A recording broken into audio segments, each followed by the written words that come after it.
I've seen some people ask, where's Daigo? Well, out here at College Street Fighter Playoffs, we are raising some future Daigos. You feel me? We have some star-studded cast out here in the streets of the collegiate front, ready for some combat, and I can't wait to see what's going to go down because we are getting closer and closer to the finale. We've already squared away our playoff competitors. Now it's time to cull the herd just a little bit with our final day. Now, let's actually take a look at the schedule that we're going to be having and what's been going down and what's been occurring just so far. Basically, we've had these top players run this round robin, correct? And then we are going to get to the point where we start eliminating the players. Only the top two will survive. The bottom two will be out. In the middle ones, well, the middle eight will continue to play on our next stage, see if they can survive, if you feel me. So, as you see right there, we've had our players play up to this point. We're going to have that playoff stage 2 happen real soon, last chance qualifier. And then, of course, May Madness. Where else would it be? In May, the beginning of May, actually, the second. Tune in for that one. That's going to be super sick. We'll also talk about who's in this bracket. I see Harms up in the chat. I see you, brother. What's really good? Maybe answer your DMs. But also, we'll be seeing a lot of these other competitors. There's been a lot of variety, high-level gameplay out here in the collegiate front, and I can't wait to talk about it with my boys. Let's bring in my commentators. Yes. Ravish and Bruno, my boys. How we feeling? Ravish, I'll start with you. Bro, I'm feeling good. Look, man, any day I can go talk about this wonderful fighting game is a great day. Especially considering we here near the top cut, about to get the playoffs too. A couple people going to qualify today. That's the best part about it. So we got a lot to be excited about. Some of the best, once again, like you said. Next Daigo is crazy, but yeah, sure, man. Yeah, let's go with that. That's insane. Bruno, what you got? I am just excited to be here for another excellent night of Street Fighter 6. As Ravish mentioned, the fact that we're whittling down the field, we're getting closer to May Madness is really exciting. And Monday, in the previous broadcast, I got to get a peek at what the groups look like, and I think that there is such excellent matches in store for us tonight, and I'm looking forward to getting into it. Since you take a look at these matches that we're going to have, or at least the players that we presented out here. As we mentioned, we've seen a lot of variety. We've seen the back and forth continuously. Today will be Harms and Abs possibly starting things off. My boy Plains, hopefully he's not one to put down the cup, going up against D-Knock, who has been the mysterious one coming through properly. Pink DS and Luke SFH on that JP for the latter things. Davey and Three Eyes. I already saw the father of Three Eyes up in the chat. Hopefully performs as well as he did last week.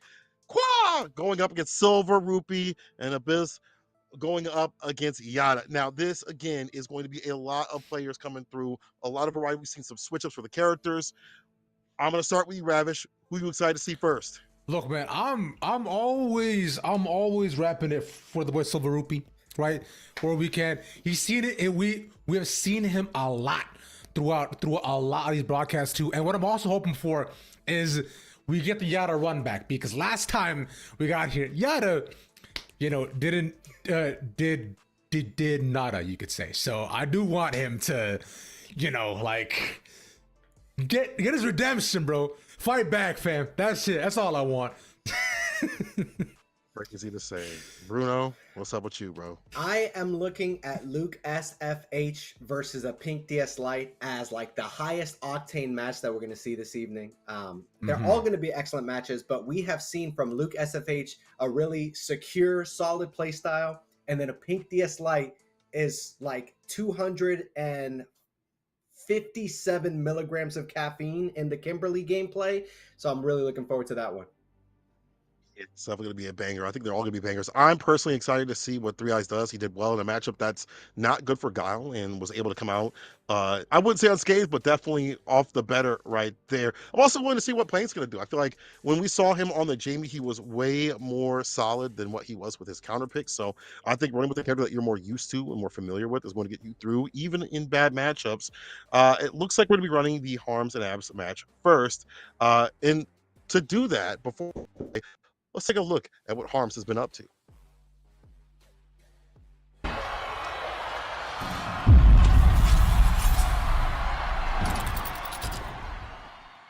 Oh my God, Harms takes down Ida! I am Justin Harms. My tag is Harms. I am at the University of Tennessee, Knoxville, and I play Street Fighter 6, and I main E Honda. Hard combo. Like it's very weird to get into. It's like you have these, big arcade sticks, or your pad, or like the leverless that I play on. It like looks very strange to someone that's not like familiar with the scene or is coming from a traditional gaming background. I like fighting games too, like as a genre, because they're self-improvement games. You get to see your growth from like day one, month one, all the way up until like the many, many years you play these games. My favorite part in a match is when both like me and my opponent know the matchup really well between the characters, because then you get to like start shaving off new layers into your play. Like going like layer 2, layer 3, layer 4 is so fun. I just find the whole like competition aspect of this genre fascinating to me. Everyone of all skill levels just loves going out and competing, like going to their local, going to the the regional tournaments, the big majors, Evo, whatever. It's very competitive, and everyone's trying to support each other. So, I'm a music student. I am getting my master's degree in piano performance, and during my audition, there were like flyers around the music school that had the UTK esports on it, and I'm like, oh, this is amazing. I'll like join their Discord and stuff. So I did. My favorite pagoda snack would have to be the crab rangoon. I'm down with the crab rangoons. Like I'm a fan of egg rolls, but I like the crab rangoons a lot more.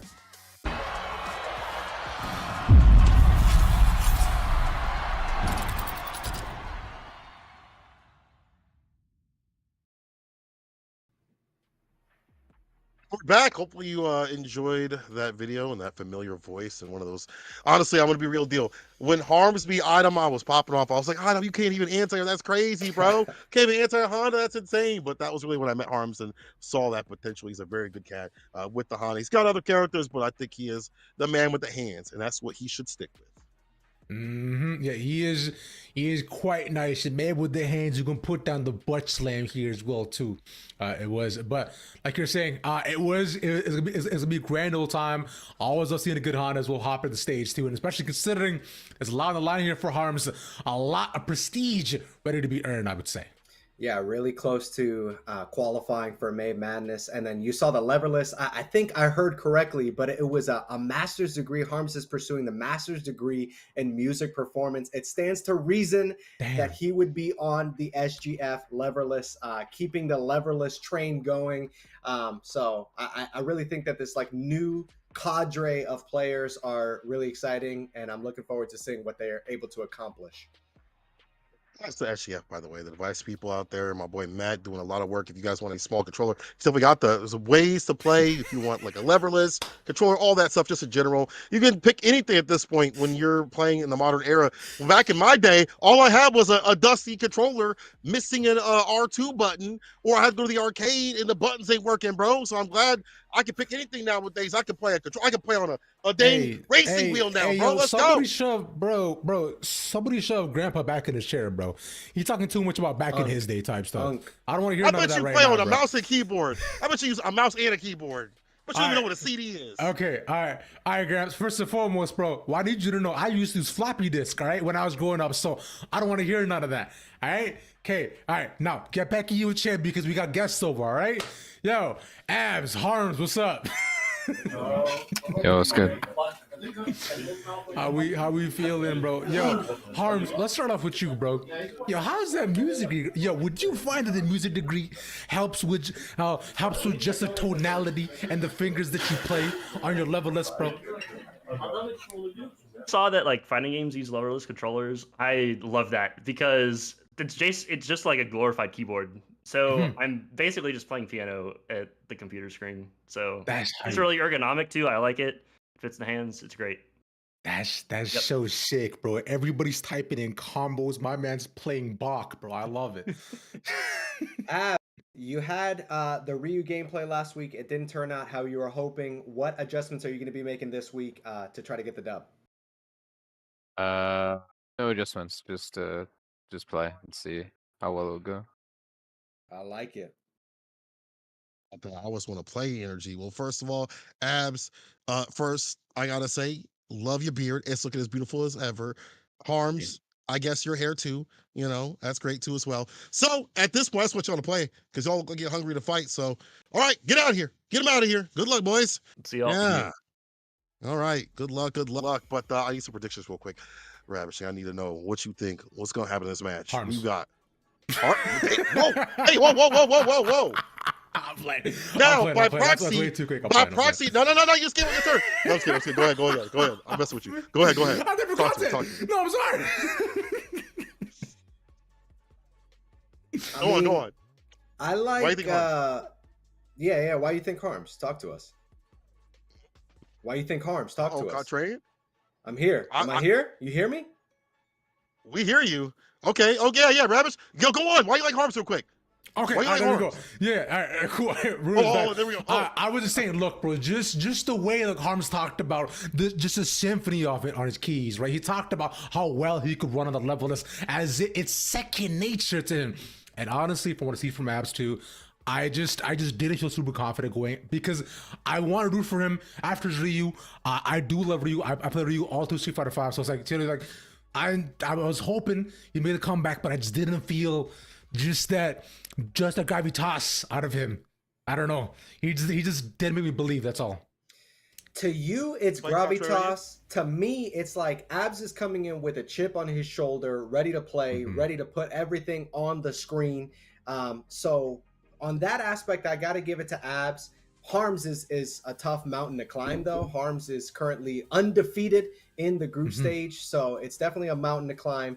But I do hope that if Harms wins, we all know how much St. Cola loves musicals and musical theater people. I know it's a music performance degree and it's like piano, but hopefully he comes in here singing show tunes for the interview. I would definitely be looking forward to that. Vomit on broadcast? That's insane.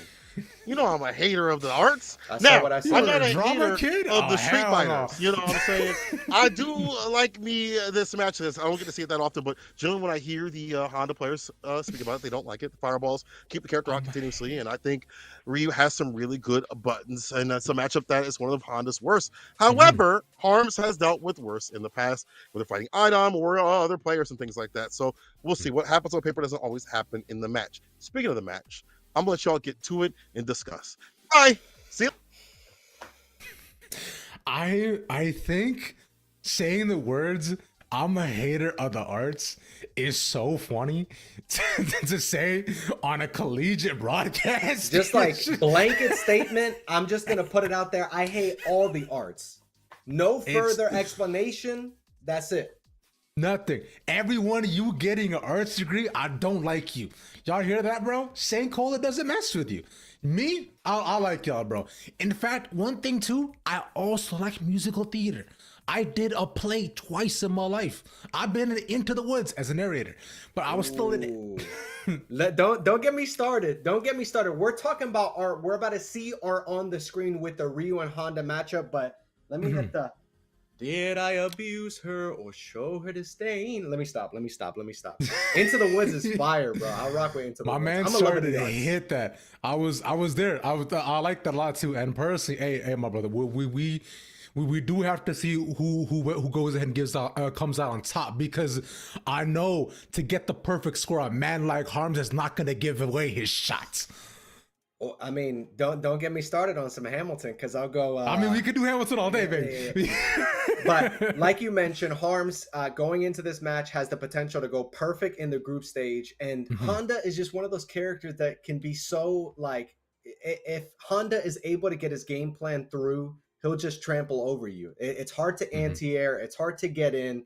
But as Cola was mentioning, Ryu is one of those characters that with the slow fireball, with the anti-air potential, you've got a lot of tools in order to neutralize Honda's game plan, but Harms is a man possessed. So I'm sure that we're going to see some high octane gameplay here. Ooh, the normal to get out of the corner. Abs has to pay the price. The Orochi throw. You're cooked in the corner. I think this is a sign of things to come in this match. Yeah, I mean, he doesn't actually manage to take. Oh my God, he just lands in the normal low. past the jump. I've been noticing too. I remember a lot of people talking about this, right? A lot of people are just raw jumping out of the corner, right? And I find out there are these small advantages for people to respond to that in case you're not ready into the pocket at a high. More often than not, is a double light low. But we'll see what Abs can get done. A very strong start in the second round. Yeah, as we see there, Harms immediately getting out of the corner, and you're talking about the jumping out of the corner because the corner is such a dominant position in Street Fighter 6. So anything that you can do in order to get out of the corner is going to be prioritized. As Harms gets the perfect parry and the corner carry to boot, but another perfect parry from Abs means that he's able to neutralize some of that pressure. Yeah, gets a DR into, pops the corner again. Like we were saying, we go corner, puts it to level 1. Really well done by Abs too. Switching up the pressure, a strong start right off the beginning too. Harms did, they do some damage. What's that perfect parry? Lands that immediately, and now Harms is taking some damage. Yeah, we were talking about the things that Ryu wants to do in order to neutralize Honda's game plan. Perfect parry on the butt splashes is going to be one of those things that you need to get if you want to advance your game plan. Perfect parry out from Abs. You get the punish counter, Hashogeki, and now you get the drive rush Oki. This is Abs. Oh my goodness, the wake up level 3. Harms with signs of life, a fully replenished drive gauge. Abs is in burnout. This is a scary sight to see.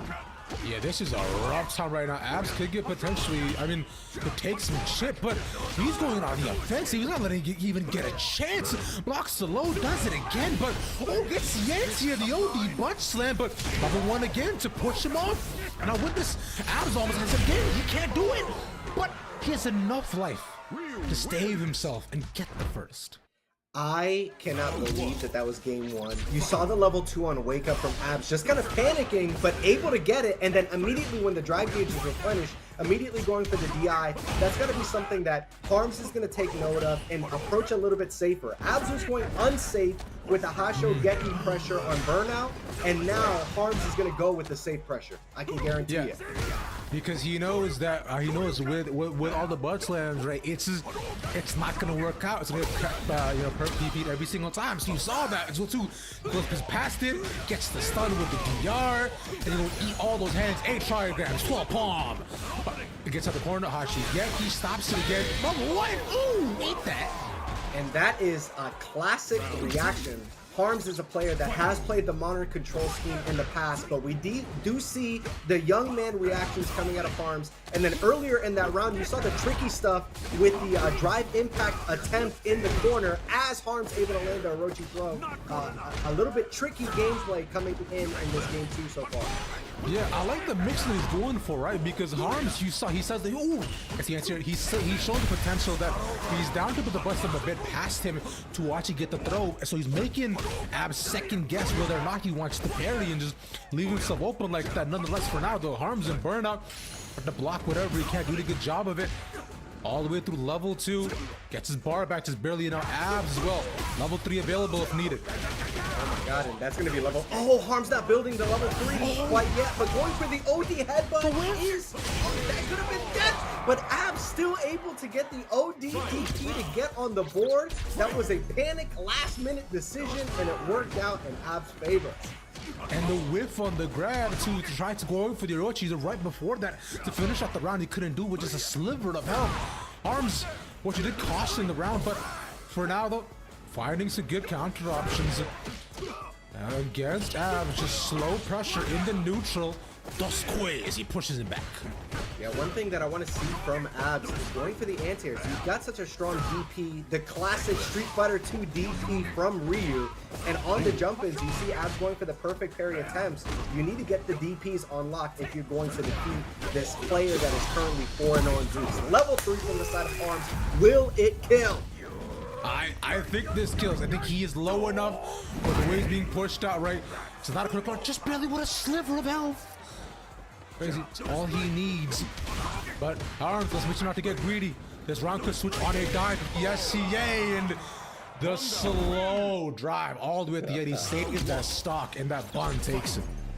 Yeah, Abs had the opening necessary to cancel into level 3, but unable to do so. Great start here so far in game 3, but the OD headbutt on wake up is going to get some of that pressure off of him. We've been seeing that. He's actually been shying away for most of the round too. He's put it out a decent amount for early pressure, right? But currently though, it's been countered pretty easy, especially with the fireball pressure that Ab's been putting out. And as right now, look at that overhead, keeps him in the corner, dominates the first. Yeah, well, although Harms has been straying away from the headbutt, it might be something that you want to implement. As I say that, you get the punish counter headbutt, that's huge. Ooh, but the opening, the full screen drive rush from Ryu is all that he needs in order to put this pressure on. Level 3 is going to be on the board really quick. Oh my god, but the airing Tatsu is going to lead to the big play for Harms. Yes, beautiful, well done combo. And he gets the second two off to confirm the mid, but again to close the gap, he runs it back, butts them again, not perfectly parried this time though, but again a sliver of health, and just will do it. Harms again 1-1. We get these constantly close back and forths here, dude. Oh my goodness, Harms has shown that that reaction is reliable. Doing the level 1 on the Hashogeki attempt from Ryu, that is like young man reactions. We cannot do that, Ravish. I mean, speak for yourself, bro. I'm nice with it. I'll do that any day. But like we were saying, right? It's Harms. It's all these musical notes he's playing. He's not thinking about the combo, the reaction. He's just thinking, all right, cool. It's C major, then C minor, then D, A, and that's on scale.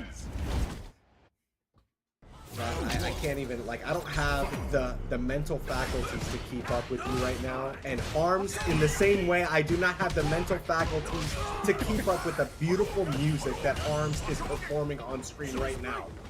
Sweet victory. Yes, sir.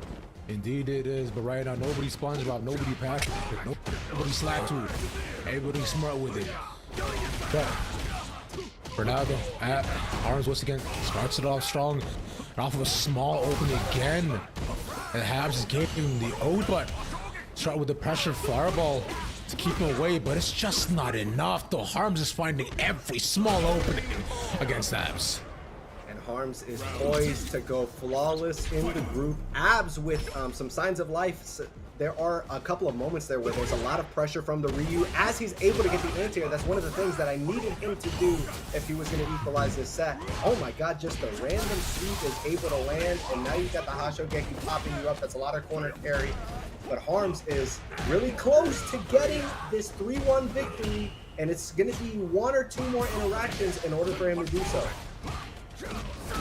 But may not be the round to do it currently. Abs well in the lead. Oh, Bustine's past him. He baits him in. This is a lot of damage. He has critical arts. But the ODDP on Wake Up. Abs is not going to fall for it. Knew the round could have got away from him. The health advantage leads him to that. But a strong start again. Bustine, good parry to start off. But from Abs this time, he knows to keep up pressure. Perfect parry. This is going to hurt. Yeah, I love that stagger pressure from Ryu, but one of the weaknesses is the potential to get hit with that perfect parry, and that is all that Harms needs in order to cancel into the level 3. It doesn't go into animation. Oh my god, that level 3 on Wake Up from Abs! It was the only thing that he could do in that situation was use some of that super meter, and it got him out of harm's way. But the issue is sometimes even when you move out of harm's way, right, the harm comes right back to you. Question is, can he close it back 2-1 right now? Abs fighting for his life, and Harms looking for a perfect 5-0 record. It may not happen here. It may not happen right now just yet. He baited him in. He was ready for it. The OD eats that. Another couple hits might be able to close it off though. Oh, the grab. Eat that.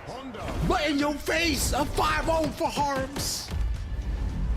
That man certainly ate that, Ravish. Breakfast, lunch, and dinner. The throw on Wake Up, it was so close. Abs so close to bringing things to a Game 5 set, but Harms saying, hey, I don't know. I don't even know the notes that you were talking about. Whatever notes you had going on, the beautiful melodies, that is exactly what Harms put on display. 5-0. Yes, sir. Made him sniff his fundoshi indeed. That's what they call the sumo's little underwear as well too, traditionally. As speaking of someone who is about as big as a sumo. Yo, Cola, what's up, bro? That's how you brought him in? I'm sorry. You know what I'm saying? I had like 5 or 6 messages being like, you don't like arts? You don't like arts? And I gotta say that I do like arts. It's like theater kids. Anyway, Back to the match though.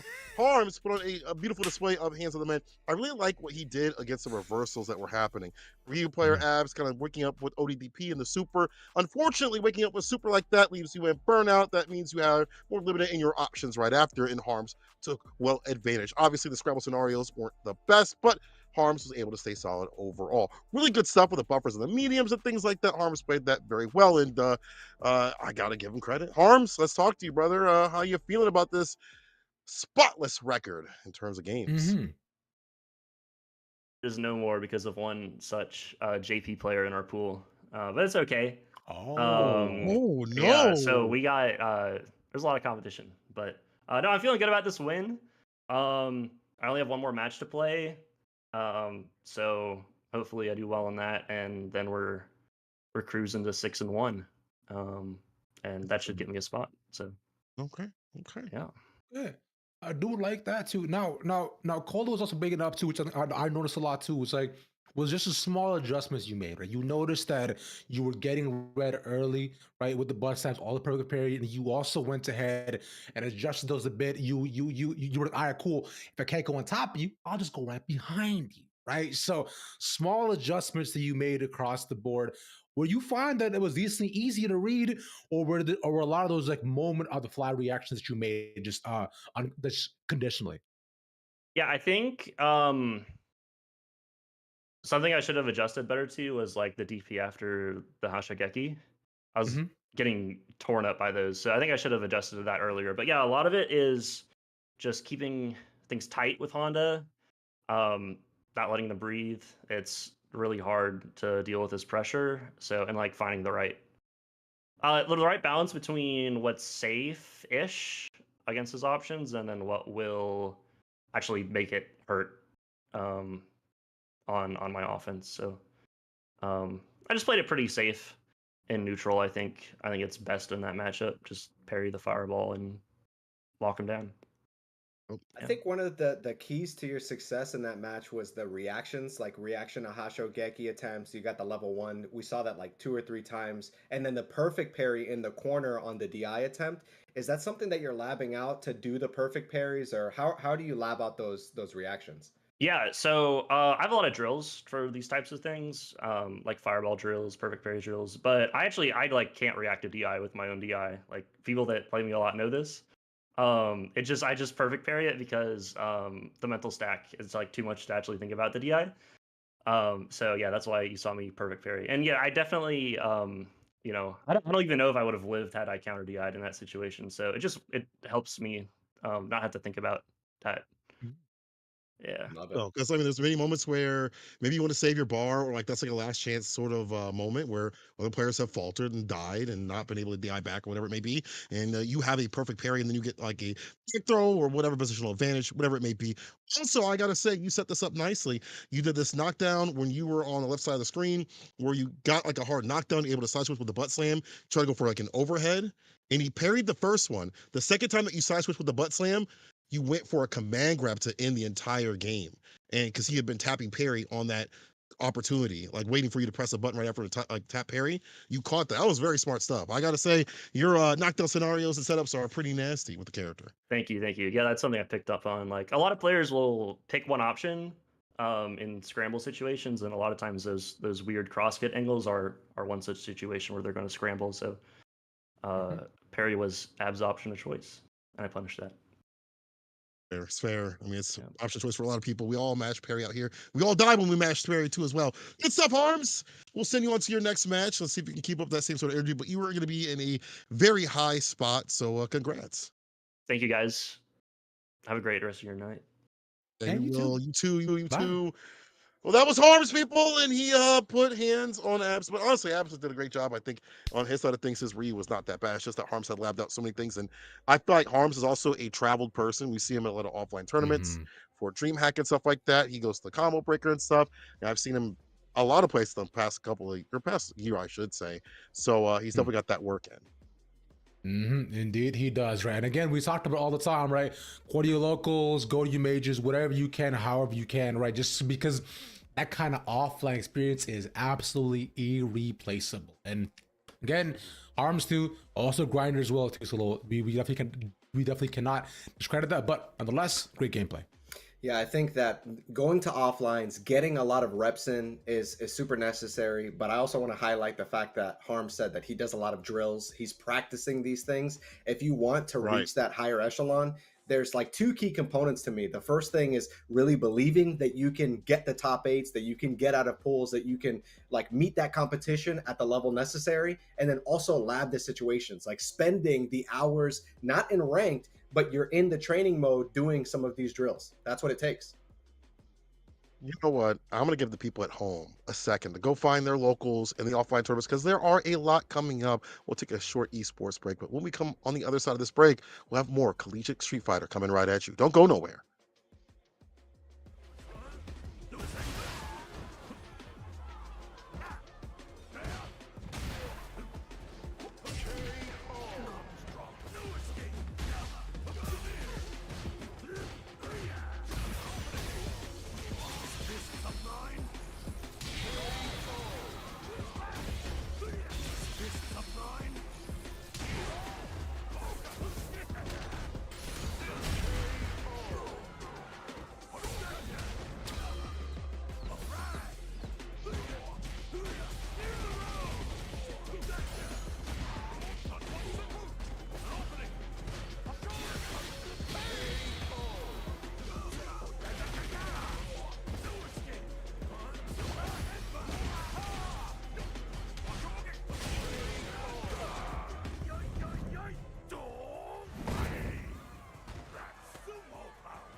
can't put down the cup versus the hidden character that is D-Knock. It's Plains versus D-Knock. And our next match, Jamie versus Ken. We have them actually in the call real soon here. Ravishing Ravish. Fake Bruno, bro.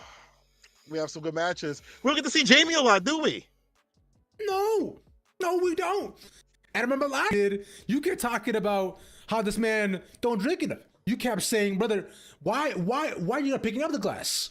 Right? Most people say the opposite, and that's fine. That's okay. Because I taught him to. Because I taught him to. That's why. Because I taught him to. You can even ask him. I say, drink more. And look at him now. And look at his character now. Look at his success now. Fake Bruno, what you thinking about this match? I think it's a character that we don't see enough of because the character doesn't see himself. The fact that drinks are limited between matches. I know the producers, I know the developers are watching right now. Do take this as a direct piece of feedback. Keep the drinks between matches, and this character will go from bottom 1 to mid tier.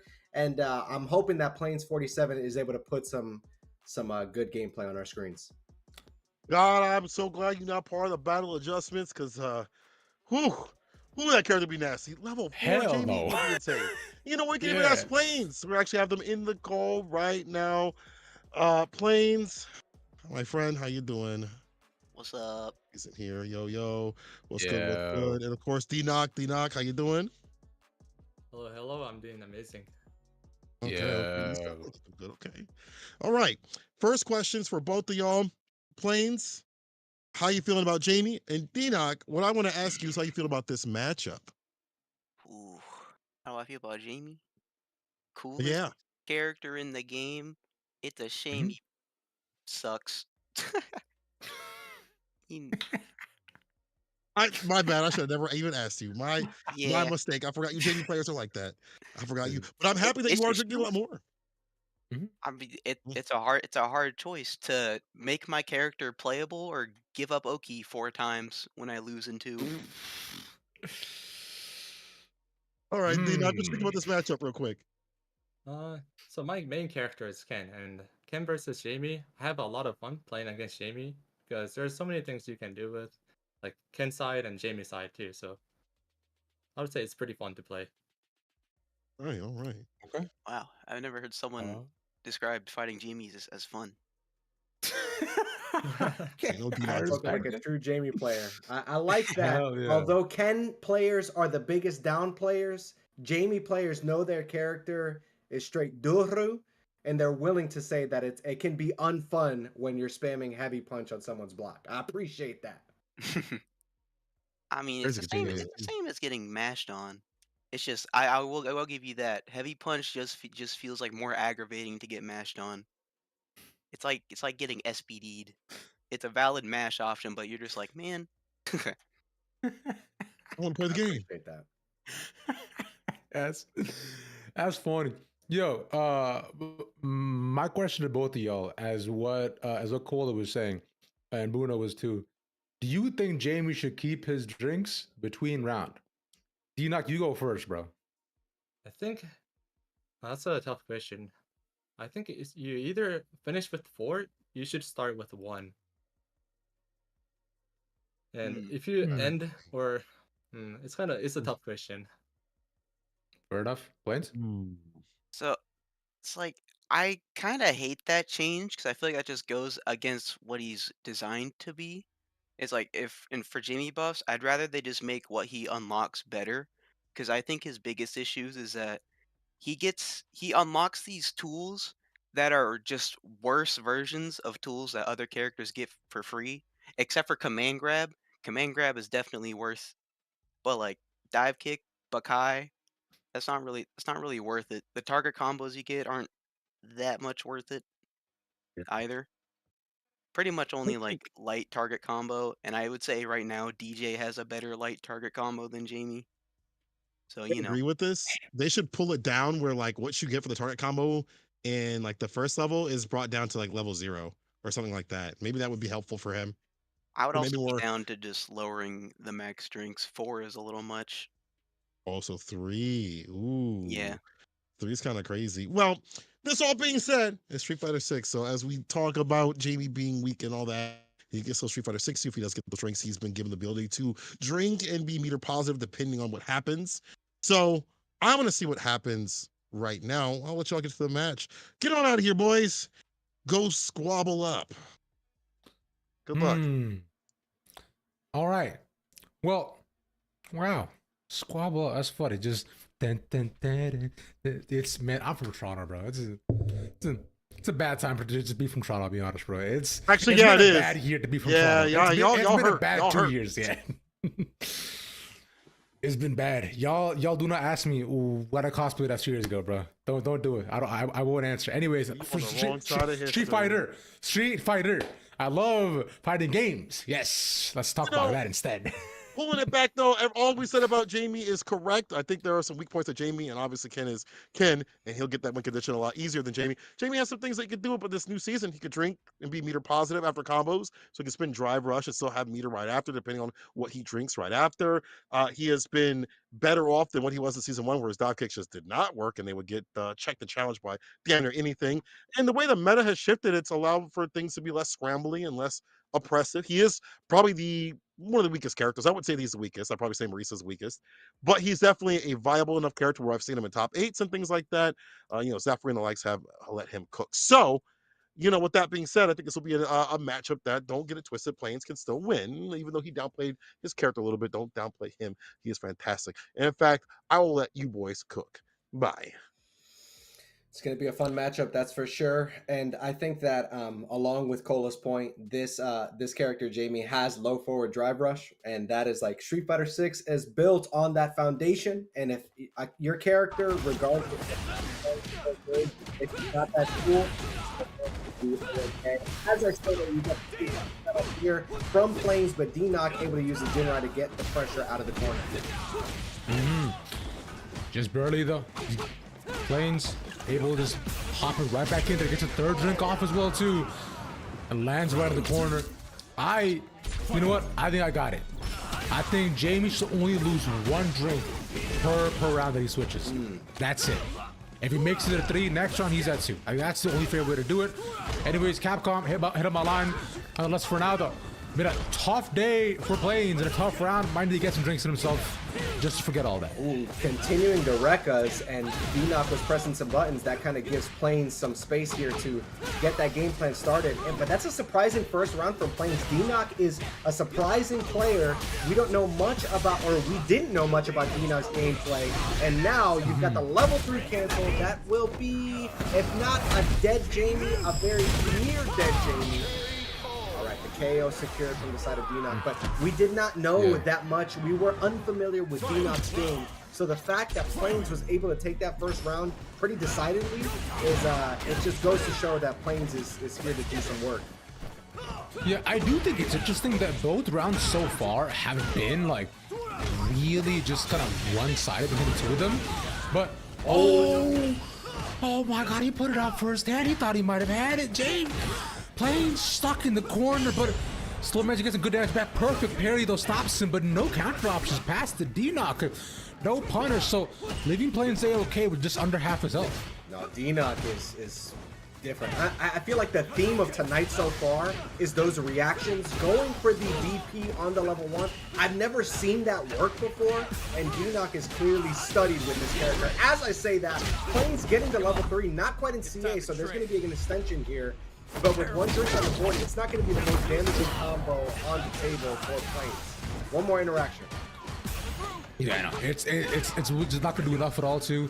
He has grab again. He could look to run it back. The overhead block to get off me once again, and just straight light jab. There we go. Yeah, takes it.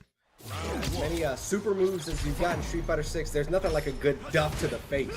That'll do it sometimes. Yeah, sure. Yeah. You know what, bro? As many as, like you're saying, you can go ahead and break his neck as many times as you want, bro. But like a good backhand, always is a trick, bro. Just like that too. A good little kick, do it enough, a little break dancing, get 2 drinks off. But like you mentioned, losing Yoki or becoming a better character, right? What is your trade, Plains? You got the perfect parry attempt from D-Knock on Wake Up, but Plains able to Nice. go through that layer, keep this corner pressure up, but that crouching medium punch will get D-Knock the corner side switch scenario, and now you got to deal with a lot of pressure from Ken. Ken is a character that's known for the offensive pressure, but the OD dive kick able to bait out the throw, and Plains with another round on the board. This is pretty decided in Plains' favor. Let's see if D-Knock can make some adjustments to bring the set back. Yeah, because remember, in the previous game as well, too, where we saw Plains and D-Knock do this exact same thing. Plains starts off the first round very dominant, almost very one-sided. And again, now look at D-Knock, right? He starts it off hot, but Plains this time not gonna let him run away with it. But it is so hard to stop a Ken once you just get rolling. Both are playing in the neutral. Nice, DR just stops that too. Takes that little breakdancing, puts it to level 1, and finally puts the health around his side. Yeah, I love that quick level 1 to get D-Knock into burnout. Ken is a character with a lot of offensive tools, but a lot of that is neutralized if you are burnt out, but the reactions are here. We already saw the ODDP on the level 1 on Wake Up in the previous interaction. D-Knock got those reactions. Don't try this, man. Level 2 takes the low, yeah, and see, look, it's been trades around between these two. Now, last time Plains was able to edge it out, but here's the thing, D-Knock doesn't have access to level 3 this time, so, and Plains will be able to. That might be the exact advantage that he needs, but again, issue right now, only 1 drink in. And last time, but this time, he managed to get 2 off rip. This is so good for Plains. Oh my god, and able to land that command throw. That's going to be level 3. Certainly one more this is interaction. great. We have 4 drinks on the board. That will be enough. Plains able to take game 2 against the hidden secret boss in D-Knock.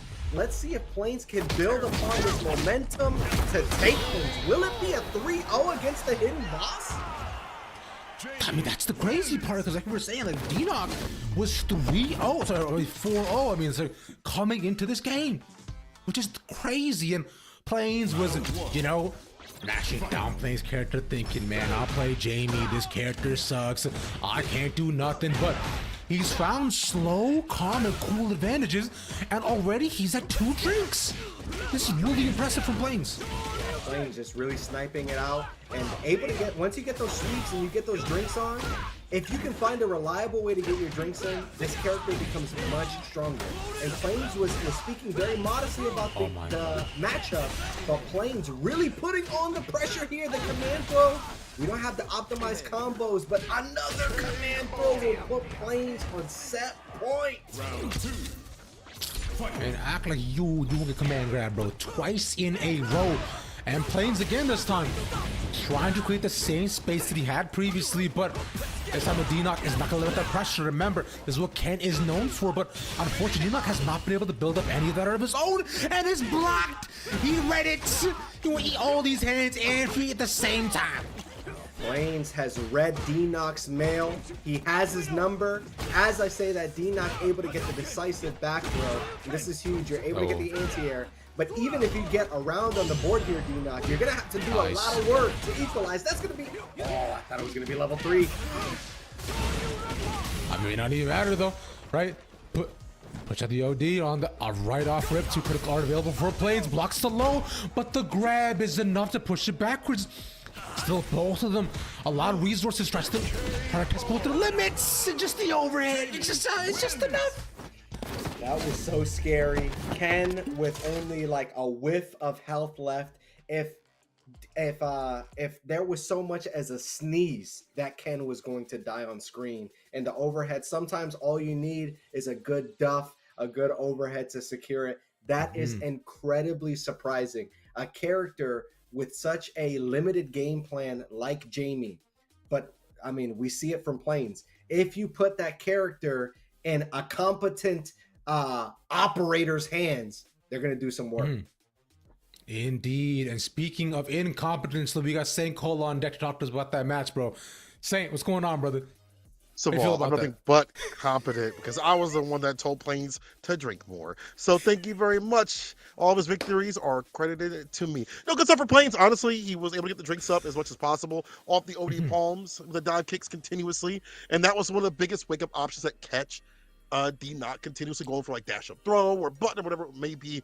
If D-Knock had waited and hit a stand fierce and baited that out, that would have been problematic. But as I said, get those drinks up, access more damage, access more moves, and Cola is always right. I guess we can just ask Plains what's really good. Yo, Plains. True. I mean, Okay. I think it is definitely matchup. It is like matchup dependent, but yeah, True, true. Ken is definitely a character where I'm more comfortable resetting neutral on. See, so it wasn't you. All right, stop your trap on this, bro. Hey, It's hey, just it's crazy. Yo, Plains, bro, talk to you about this, man, because you made Jamie look good. I would even say decent. How do you think you managed to do that? And do you think that this inspires other Jamie players out there? I really hope not. Well, it's like while I do complain about this game a lot, it is ultimately a good game where just like even the worst characters is just like B or low A.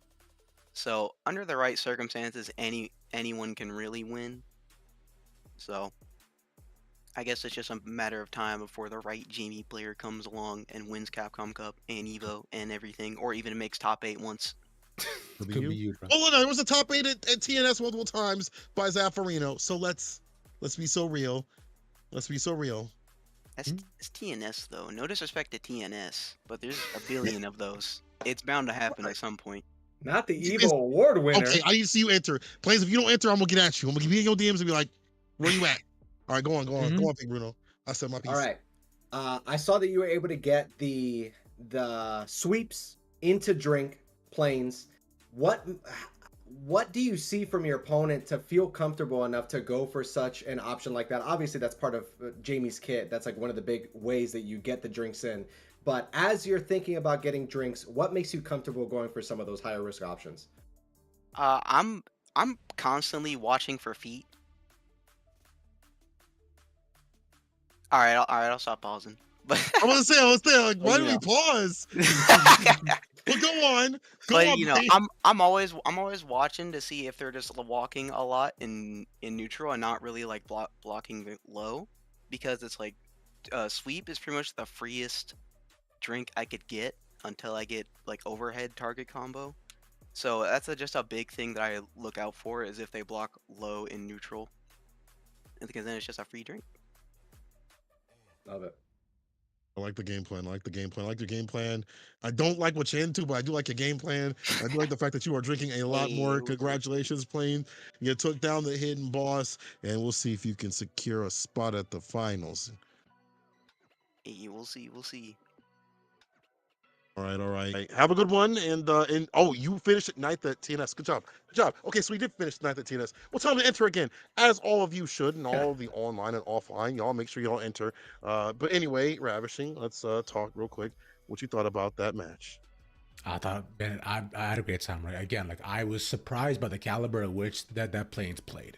Like although, so many of the games were just like one dominated than the other. It seems that slowly but surely Plains was able to just keep the momentum going for more rounds than just one or two, which I respected, because it did seem like at a certain point, like Ken does at level 3, Ken loses. That's really all it came down to. But yeah, still good gameplay nonetheless. Yeah, I thought that man, I think you make a great point, Ravish. The fact that over the course of the set, it really started to skew in Plains' favor, and to me, a player like D-Knock, who plays at such a high level, you can't chalk it up completely to the fact that it's not a typical matchup that you see often as a Ken player. But I do think the fact that Plains was able to scope out the sweep so reliably, get the irregular pressure in the corner to reset, to go for the command grab multiple times to get more drinks in. I really got to wonder if D-Knock is a little bit uncomfortable with the stagger pressure from Jamie, and Plains was just putting it on so well. Yeah, I think also like the wake up opportunities that Plains present with the OD dive kicks as mentioned, has kind of put D-Knock off his game. He likes to go for dash up throw, drive versus throw. So we'll see if these things back, if that's a problem that he has to fix a little bit later on. We'll see what happens, in fact, after this break, because we're going to have even more collegiate action. People, we're going to take a quick one. Be back real soon.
Hit the halfway point. We still have more action to go through. Sankola, Ravish right there, and Fake Bruno.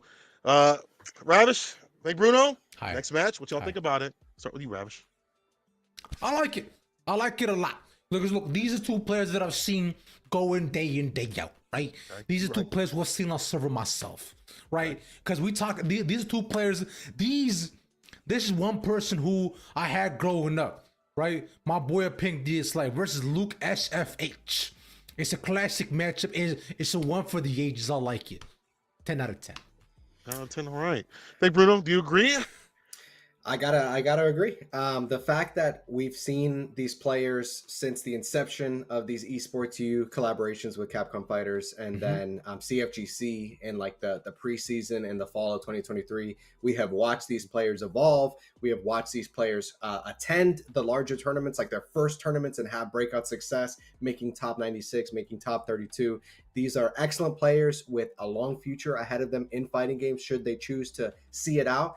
And they play great, so I'm looking forward to it. Yeah, I can't wait to see how Pink maneuvers at Kimberly. That is always on 100 miles per hour, it feels, the minute they get going and flowing. And of course, Luke, always beautiful with that zoning play. We have them actually in the call right now. Pink, I will start with you.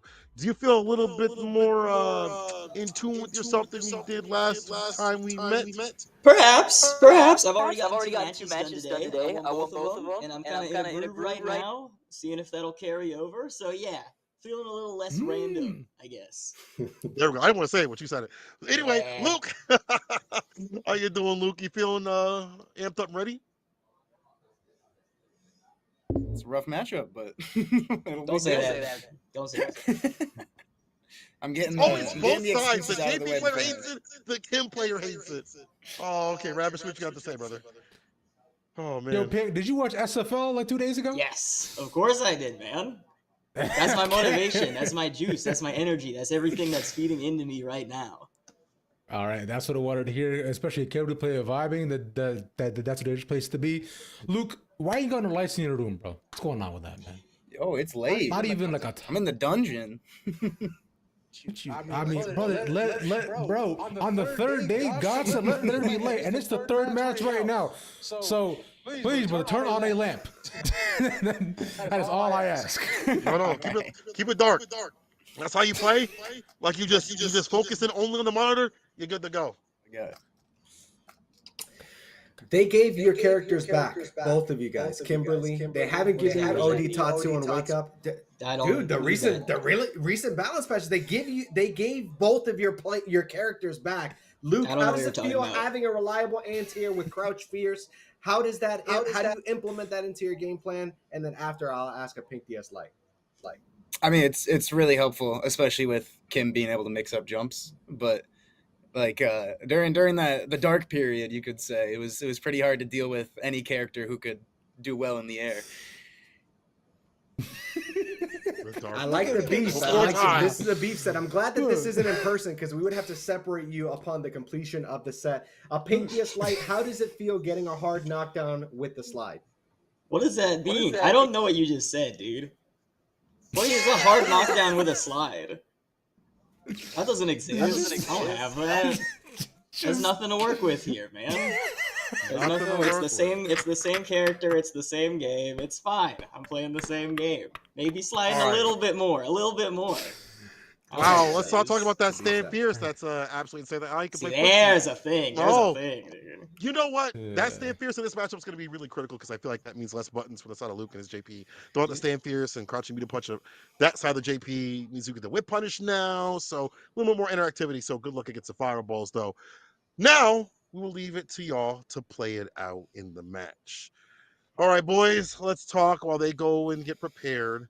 And I gotta say, JP does have some nasty matchups. I think that last season, this was kind of annoying for JP. I don't know if Kim like outright won. Maybe it was like a slight 5.5, like a little bit over the edge. But definitely I feel like nowadays she presents some problems with the neutral. Her aerial approach is hard. That Crouch Fierce helps out to deny the elbow rush, or elbow drop, I should say. But it's not enough. There's so much variant she can put on. And I feel like any character that can put you up in the corner, throw out the can, so you can't amnesia. It's going to be hard to deal with. We'll have to see, though. Luke is fine with fighting the likes of even Cammy. So I feel like that all being said, it might be one of those things that's going to matter what's in the match instead of the paper. Indeed, it is, my friend. All the resets that Kim gets, and I'll think for JP, a lot is going to be decided on how many successful amnesias he manages to get, or if he decides to be the big boy and use the TP instead of the spikes, right? Go front and center, let him know what's good.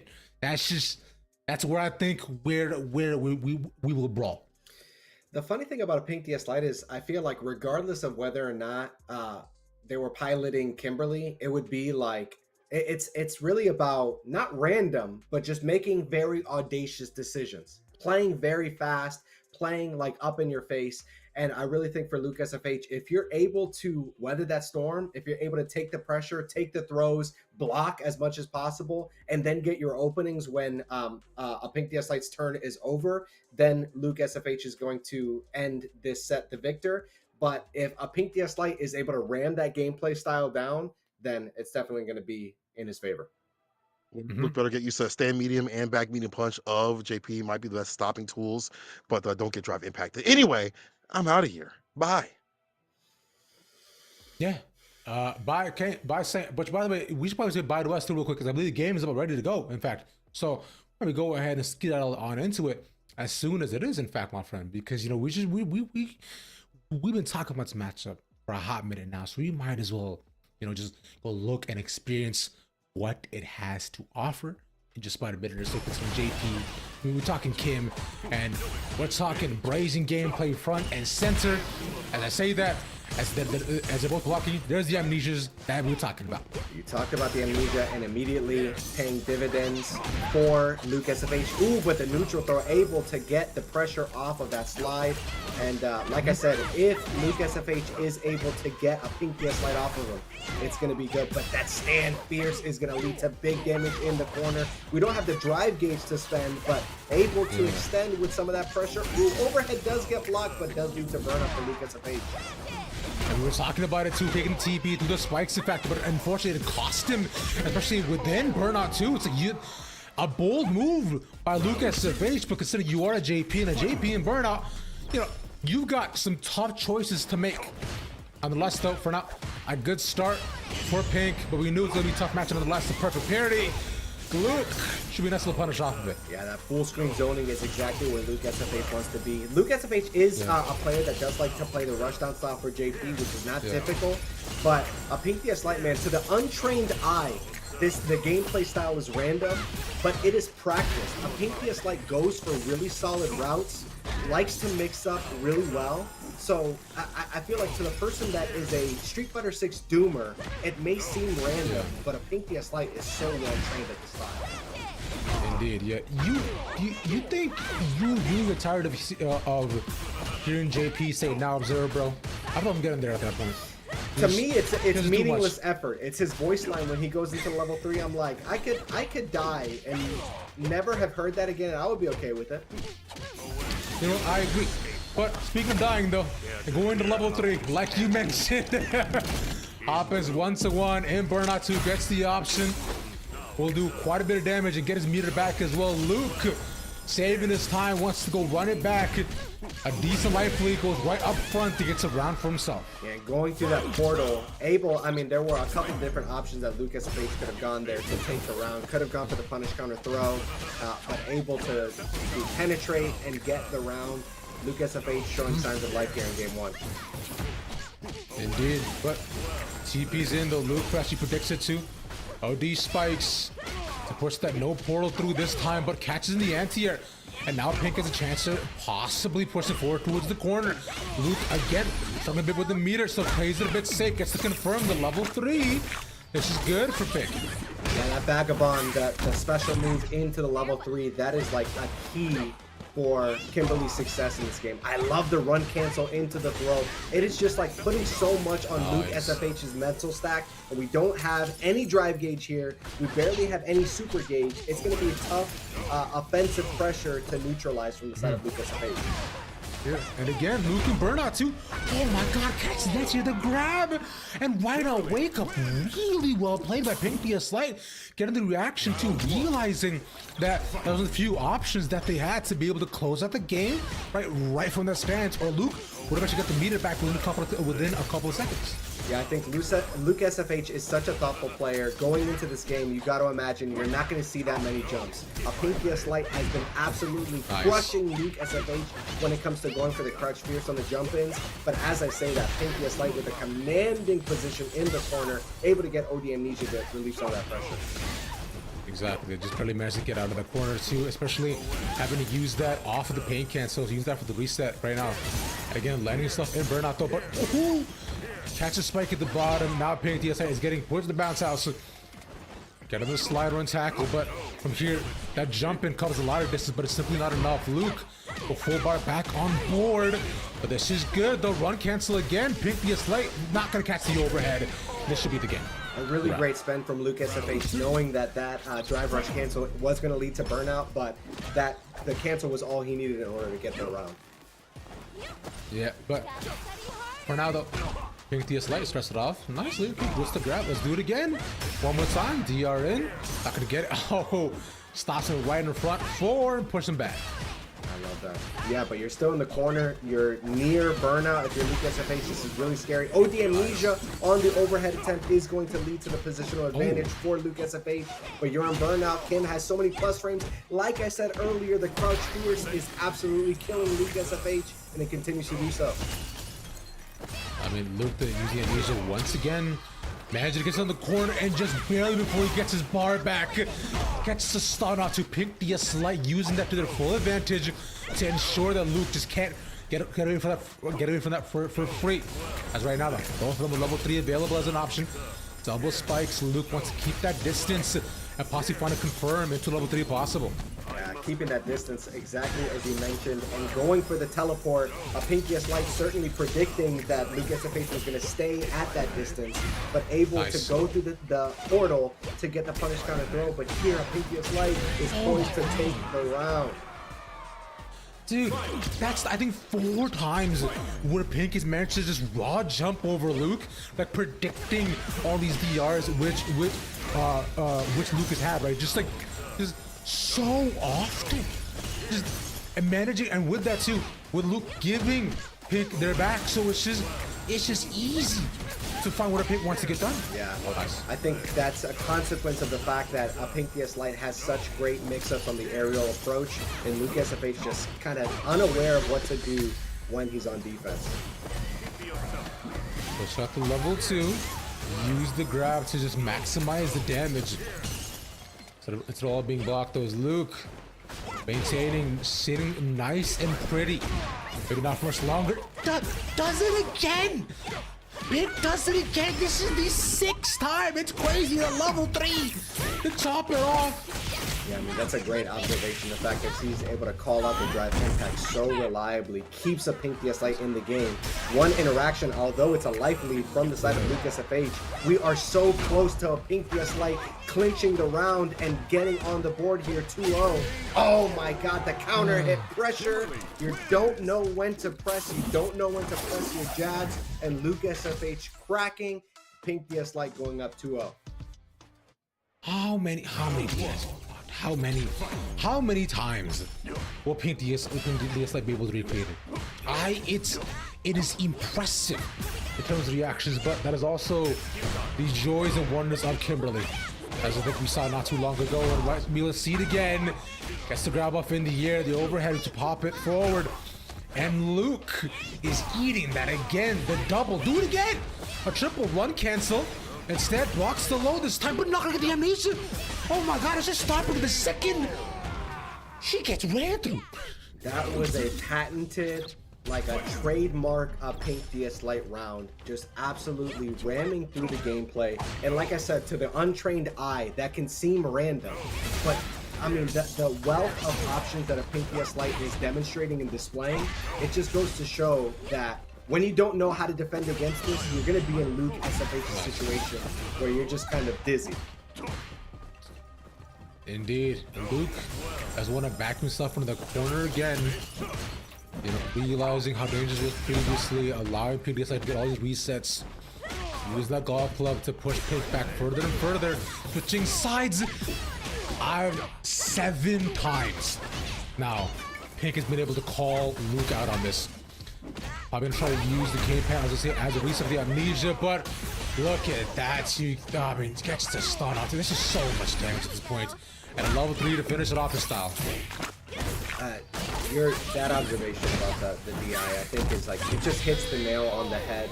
That was the deciding factor in this matchup. Pink DS Light with a 3-0 victory over Luke SFH. Luke SFH is no slouch, so the fact that Pink DS Light was able to win in such dominant fashion just goes to show. It seems like a Pink DS Light just had Luke SFH's number tonight. There were some signs of impatience from the side of Luke SFH, trying to forego optimal defense in order to go for the DI. DI is one of those all-encompassing, like, catch-all tools in Street Fighter 6. But if you're able to effectively bait them out the way that a Pink DS Light was able to over the course of this match, it's just lights out for you. Cola, what do you think? Indeed. Yeah. DS Light is ridiculous. I think a Pink DS Light basically smelt blood in the water and then went in, continuously. At the very end, we saw that Luke had Stand Fierce possible cancel into level 3 to escape that DI, but didn't have the reactions down. I think that's something that Luke could have done previously, or maybe if the mental stack wasn't so high, like that DI could have been prevented with a level 3 right after, and then Luke would have still been in the game. However, that just shows the mental stack just mounting up way, way, way too much, and a Pink playing in a way that gets to that point. And people are saying, well, how is this working? How is this working? I mean, it's working because there's a rotation of offensive options that puts you off your game. And as we see the progression, your defense gets annihilated from that. Anyone can sit there and say, tradeable, I do that easy, no matter what. But in the heat of the moment, in a first of 3, it ain't so easy. Now, Pink, I want to talk to you real quick in terms of how you felt today after this match was played, how you felt about the matchup overall. Hard matchup for him. He wasn't wrong. He might be onto something about that. I felt kind of good. I'm not gonna lie. No, it was like a lot of JPs. I have a really strong JP in my region. Julio Fuentes. He goes to a lot of locals. It's like not even that he plays a lot like him. It's just like I'm really comfortable in that matchup. I've played that for a long time, and I've felt comfortable in that matchup for a long time. Kimberly has a lot of tools to just get around projectiles. I can wait out just like JP's zoning for a long time and wait for my opportunity to go in just because of the way that this game works. It's like I don't take any chip damage. I can keep parrying this stuff over and over again. I can find my moment and go in, and Kimberly can go in when she wants to go in. And I went in, and it felt good. Definitely. Yeah. Well, give my regards to Julio. Ravishing, your turn. You jumped over 7 DIs. Did you count them? Yes. Every single one. 7 DIs. That's ridiculous.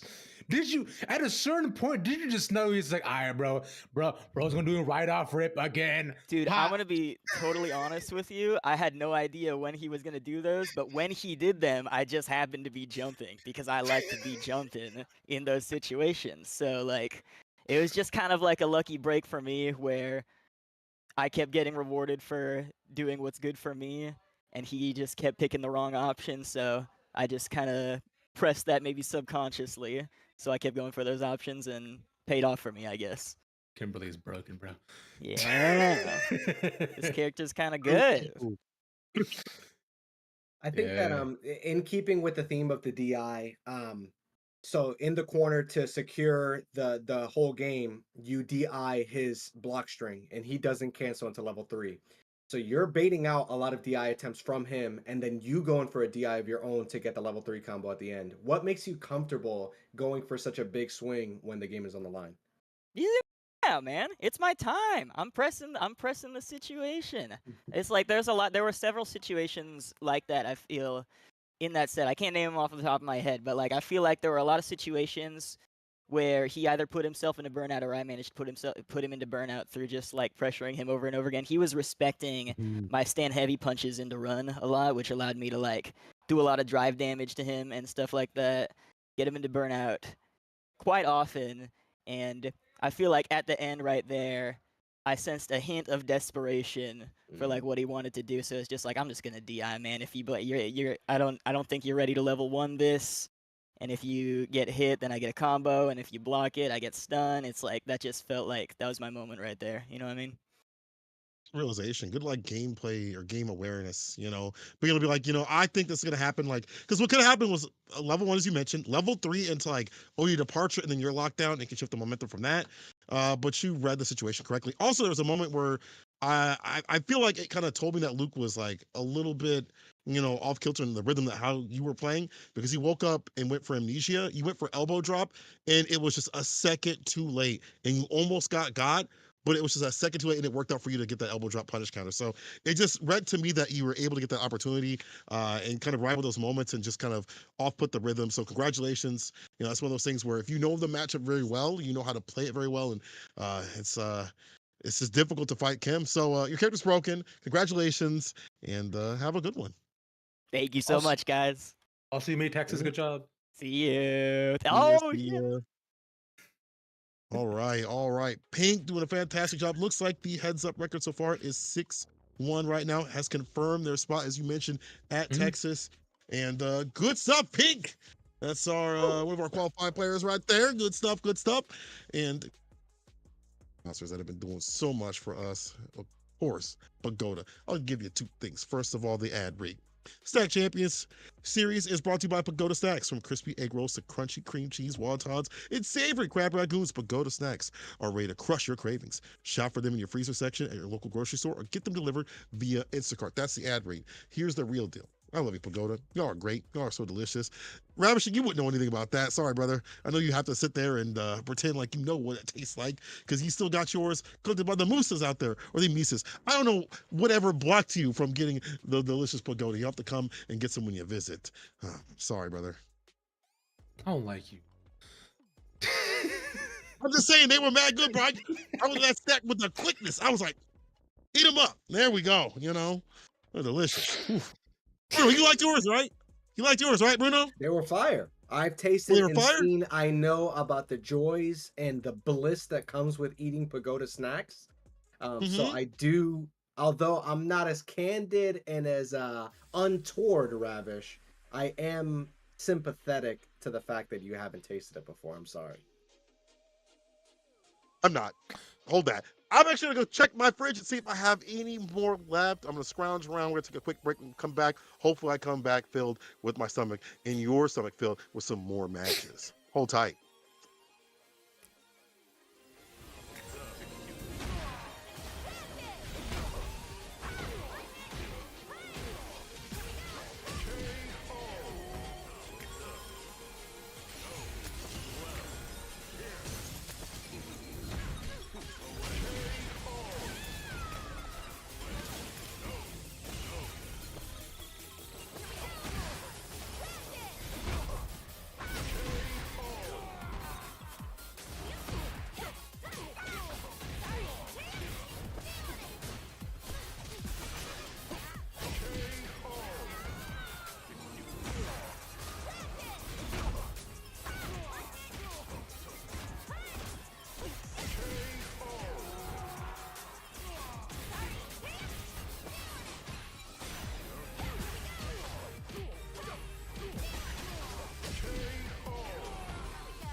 So check this, people. I'm rummaging through my fridge. I'm trying to look for some pagoda. Unfortunately, I couldn't find any. In the midst of doing so, I was informed of something that's absolutely devious. Davey, you better lock in, brother, and clock in that 9 to 5. Because if you win, ooh, it's gonna be looking dicey for you. This match determines so much for our Sim brethren. He has to go up against Three Eyes, who is a dominant Midwesterner out here. My name is St. Cole. I'm joined with Ravish, Fake Bruno. Let's take a little bit of look on the schedule right here on the menu, what we've been served and what will be served a little bit later on. Ravishing, what you think about this so far? I mean, I like it. Remember, we were talking a little bit about these matches already. To consider what we've seen, it's been quite one-sided in terms of some of the games we've seen so far, specifically the last two, right? It just never felt like it was a true back and forth. So I'm hoping for more of that, right? I'm hoping for these last round types of games with the pressure, and hopefully Davey and Three Eyes delivers for that. We've got Davey and Three Eyes coming up next, and then we've got Harms and Cygnus after that. A little bit of a change on the schedule, and then you've got Qua and Silver Rupee coming in at the last match night. And we saw in Street Fighter League the U.S. Finals, we did see an Ed. What was it? What was the timeout? It was Ed and Guile. So we're gonna see Guile and Dawson here. A potential for probably the second timeout in Street Fighter 6 history.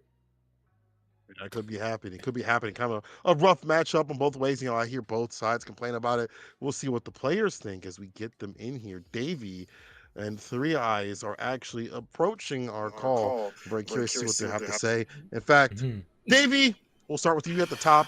What do you think about the Sim and Guile matchup? Okay, you remember what I said about the Sim JP matchup? It's that times a million. Like, this one is actually like the Camp Max matchup. You're not gonna like this. I'm not gonna lie. All right. Three Eyes, what about you, brother? I think that the Guile Dawson matchup is such an interesting one because it feels really hard for Guile, especially at first. But I think that if you really get it down, you can make it even. Just that you have to be on it, and you can't rush, but you have to be aggressive. It's weird, but I don't know. We'll see how it goes. All right, that's what NuckleDu and Garnet were saying to me like during season 1, and a few of the other Sim players and Guile players. So that tracks. All right, Ravish, what you got, brother? Interesting. All right, cool. Now, do any of you have an intention to win by the clock today? To let the time run out and see what goes on, bro. Let me just be honest. Three Eyes, you first, bro. If it gets that point and I gotta, then I'll do what I gotta do. But if I can kill, I'll kill. Thank you, baby. Here's the thing, man. I'm a zoner, and the way you play the matchup is to camp, but man, I'm impatient, dude. I'm not gonna lie. I'm about to go in, and whatever happens, happens. yes. You know, last week you were like, "Yeah, man, let's go play a little grindy match." We're going ham, so we might see that switch up. We might see you go like that again. Fake Bruno, words. Yeah, I think the fact that both of you guys, I mean, you've alluded to it, Davey, but the fact that both of you guys are playing the character that's typically the patient one, how does playing a matchup where you both have to be patient affect your playstyle? Three Eyes. I think that generally it's easy to just get frustrated and start rushing because you're uncomfortable. You're like, this is where I should be strong, but you feel like you don't necessarily have all the options that you do against every other character, so you start to get impatient, you start to lose focus. And so I think it's really mentally taxing, but it's very satisfying if you can pull it off and make it work. I love it. Davey. I feel like for this matchup, as Dawson, like, he has options. He doesn't have to be a zoner. He has dive kicks, slides, fireball, drive rush, teleport, all that stuff. So I don't have to just be holding down back all the time. I imagine it's a lot more frustrating on his side, just crouching there, waiting for his turn to flash kick. But for me, it can get frustrating if I have to play the zoner game, but I have the option to not if I want to. That variance, I might see you through. Well, we'll see who gets through. Y'all have fun in the match, and good luck to both of you. I guess we're gonna be here for a while, so Bye-bye. Go get started now so we can get done earlier. Yes, yes, of course. But honestly, I like the way that they put things. You know, there's a character-to-character basis where how you play the character on paper and how the archetype is. But Street Fighter 6 allows for so much variance in terms of, oh, this person plays a bit more aggressive than the other. Like Kusanagi, for one thing, he's the type to brawl it out and not use that many fireballs unless he's trying to poke. I think Davey also showcased how he wasn't willing to be a structured sim that was more on the side of being patient. He was very aggressive in the JP match, and that's the thing with Street Fighter 6. I think you have to think about the player to player and the character to character at the same time. And at this time, I think my egg rolls are done. I hear the dinging, so I'm gonna get out of here. Bye, peace. He's gotta start rubbing it in. He's actually just gotta stop. It's been 2 seasons of this, of where he's just hammering it home, bro. I get it. Look, I will get Pagoda soon. Which, by the way, hey, Pagoda, guys, love you guys. Great, appreciate you so much. I live in Canada. What can we do about this? Help me, please. I'm gonna be selfless and full of compassion. My heart is moved to action. And should we be in person for May Madness, you can have one of my boxes. Although, I mean, that is a big ask because they are so delectable that it's highly unlikely that a box remains by May 2nd to May 4th. But if a box remains, I'll give it to you. How's that? Hey, you know what, Bruno? I appreciate you saying that. Thank you. Something Cola could never do. Never has done. You know, a man like Cola probably grew up saying, you know what? I don't share it. That's mine. What's mine is mine. What's yours is mine. And right now, Davey is saying this round might also be mine. Yeah, 3 Eyes, the corner is yours. That is for sure. But not if he can say anything about it. He's out. But the teleport, exactly what Davey was talking about. Sim has so many options to vary the game plan. And the teleport is very bullish from the side of Davey. Ooh, I was gonna wonder as to whether or not he's gonna use the actual bouncing fireball to try to, like, you know, bait 3 Eyes in, but he manages to actually get past it too. Stops him stuck in the corners. The issue TP's in, was ready with the flash kick. Off that, pops the overhead, and 3 Eyes slowly working his way back into the game. Level 2 available, and Davey burnt out. Forcing the burnout is really huge from the side of 3 Eyes. And I mean, the fact that he was able to, but the normal after the float is enough to gain Davey the round. But 3 Eyes showing a lot of composure there, playing as patiently as he described in the interview. You've got to play it so patient, but things can swing in Street Fighter 6. With the use of meter, you can put some big damage on the screen. And sometimes it's just a matter of playing your cards right. It's simply just that. How many? Oh my God!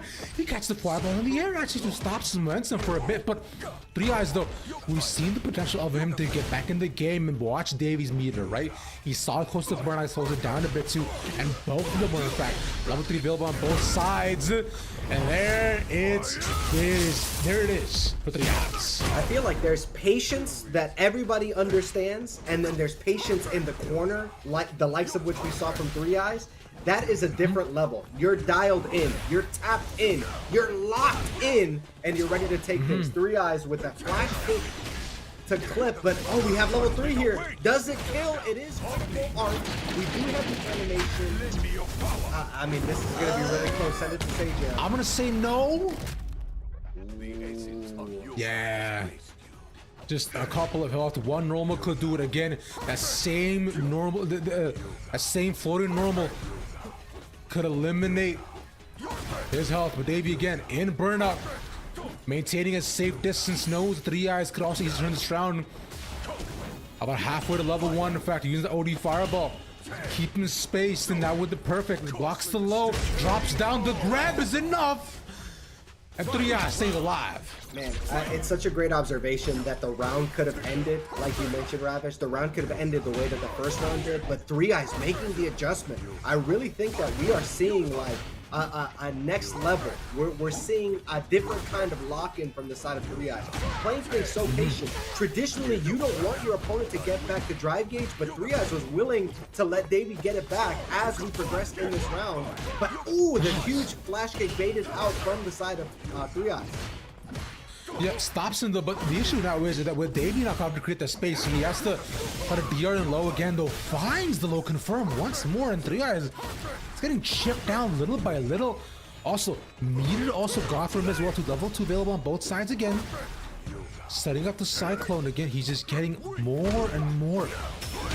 And this is His an fireball's adjustment getting that stops it. Ooh, nice DI. we're going to want to see Davey make this adjustment as the set progresses, but Three Eyes has baited out a lot of perfect parries, and Davey has held parry, and Three Eyes is able to get the throw.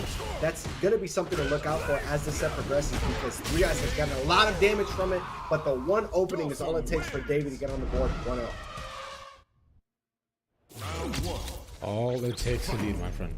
We were talking about before too. Davey has shown resilience, and Three Eyes has shown patience. One more than the other. Davey said it, man. He is an impatient player. He wants to play the game, and he's more than down to get up close and personal. And there he does. Eats some damage, but gets a lot more back. So many teleports here from the side of Davey. It is one of Dawson's bread and butters. So Three Eyes definitely has to be kind of sniping out. We did see a flash kick snipe out the teleport in a previous round. As I say that, Davey able to get the slide and bait in the jump. That level 1 conversion is going to lead to huge damage. Davey seeming to pick up on Three Eyes' patience and able to penetrate it. Indeed, he's managed to make it so that he's gotten a lot past him, but with that too, yeah, from the mid right to the low again. Davey, he's playing this up close and personal for a Dawson player, although not necessarily abnormal, but he's more than down to just kind of see how far Three Eyes' patience goes. And as right now, Three Eyes is tired. He wants to play neutral. He wants to let her know, all right, bro, you hit, I can hit back too. Let's get it. It looks like Three Eyes has kind of shifted the gears a little bit. We're going in a little bit more, doing the Sonic Blade to be meaty. Could have spent some bar there in order to secure the kill, but Three Eyes opting not to do so, wanting to take the meter into a potential round 3. Yeah. Finds it again, though. And it gets the kick, but I do wonder now for Three Eyes, right? Does he max keep up the same sort of momentum that we saw previously? He's been using a lot of the spacing from the Sonic Boom, the OD Sonic Boom, in fact, to just push Davey back, but using TP4 is ready for, in fact, not Three Eyes. But 2 bars up, they have to be careful. Three Eyes, level 3 available on his side. Yards in, we should see it, there it is. Huge damage from Three Eyes. And I love here, Ravish, you're a person that has covered a lot of traditional esports. Meter usage, and then, able to call out the sweep attempt, does Three Eyes, and now things are squarely in Three Eyes' favor. Let's see if he can get a game on the board. But the meter usage, like, favoring meter, and then once you demonstrate to your opponent that you have neutralized an option and you can't use that option anymore, what is the next layer? And I think Three Eyes is kind of showing that on display. Exactly, right? Because Three Eyes has found too is that there is a place for you to play out your character and the strengths naturally, but considering Davey's pace and momentum that he's shown so far, right? I think Three Eyes realized he's a turn up the pace of the game if he wants to be able to match team, try to win this game. Because everybody wants to make it Texas, man. It's do or die right now. Critical R pushed out for Davey. It's gonna be close, but again, same amount of damage as last time, about equal in health, and he gets the low. Crouch Fierce does huge damage and able to go up 2-0. And you mentioned the stakes that are on the line. The fact that with this W, Davey will qualify for Texas, for May Madness, it kind of puts an extra layer onto things that Three Eyes is certainly going to be factoring in as well. Exactly, right? And because we said it almost the entire time, bro. Davey, I believe, I'm sure he's playing with a lot of pressure on his end by realizing how much this match means, because if he just loses, it'll calm down to just round score at this point. And so the better he can do, just the better for him to increase his chances. And so Three Eyes wants to make that an impossibility, if anything, at this time. Not gonna let it happen. Gets the grab, pushes the corner, the flip over again. Get the fire guile. Might turn the yellow hair a bit more brown after this. Oh man, absolutely getting the hair dye, getting singed up a little bit, and we even saw that. Oh my gosh, goes for the DI to go up to set point. But Three Eyes was able to clip Davey with the OD flash kick, but still getting forced into burnout because the enhanced fireball was on screen and he had so little drive gauge. These are the kind of situational awareness factors that that's causing Davey to be in the driver's seat right now. Exactly that, right? And Whether we're gonna get the perfect parry, the push and back, not much to a punish off of it. Unfortunately, Flash take nice ODDP. Right off rip, both of them super low on meter. TP predicts it. Knows where he's gonna go though, but not much off of it. Has to use it again to create the space between the two of them. Goes up forward, gets the reverse spin kick. And now Davey, he finds it again, man. Yeah, I love that setup from Davey. Just going for the hard knockdown and setting up a fireball, being ambiguous on the way that he's going to mix up. But 3Eyes able to get out of the corner here, throwing some fireballs, doing the Guile game plan. And tries to bait out the technical, but 3Eyes does not fall for it. Goes for the normal to driver's cancel to get on the board here. Slowly but surely making his way back in. Again, same TP, not going to use that low DR as he has so often. Davey trying to mix it up, but currently 4-3-Eyes, right? Both of them know. Again, meter becoming an issue. Level 3 available once again. And now it should be 3Eyes looking for it to maintain health advantage. No confirm found. Toss in the corner. Davey, all the pressure. I love that from 3Eyes, just down backing. It's something that you see all the time from Guile, but it really takes a lot of patience to not swing it, to not go for the tech. Going for the OD flash kick gets him away from some of that pressure, and this is a really big drive gauge discrepancy from the side of 3Eyes. Able to get the counter DI. Will level 3 kill here? It's certainly going to put 3Eyes in a great position, but if this kills, you're going to take things 2-1. I mean, it might, it just barely kills onto Davey too.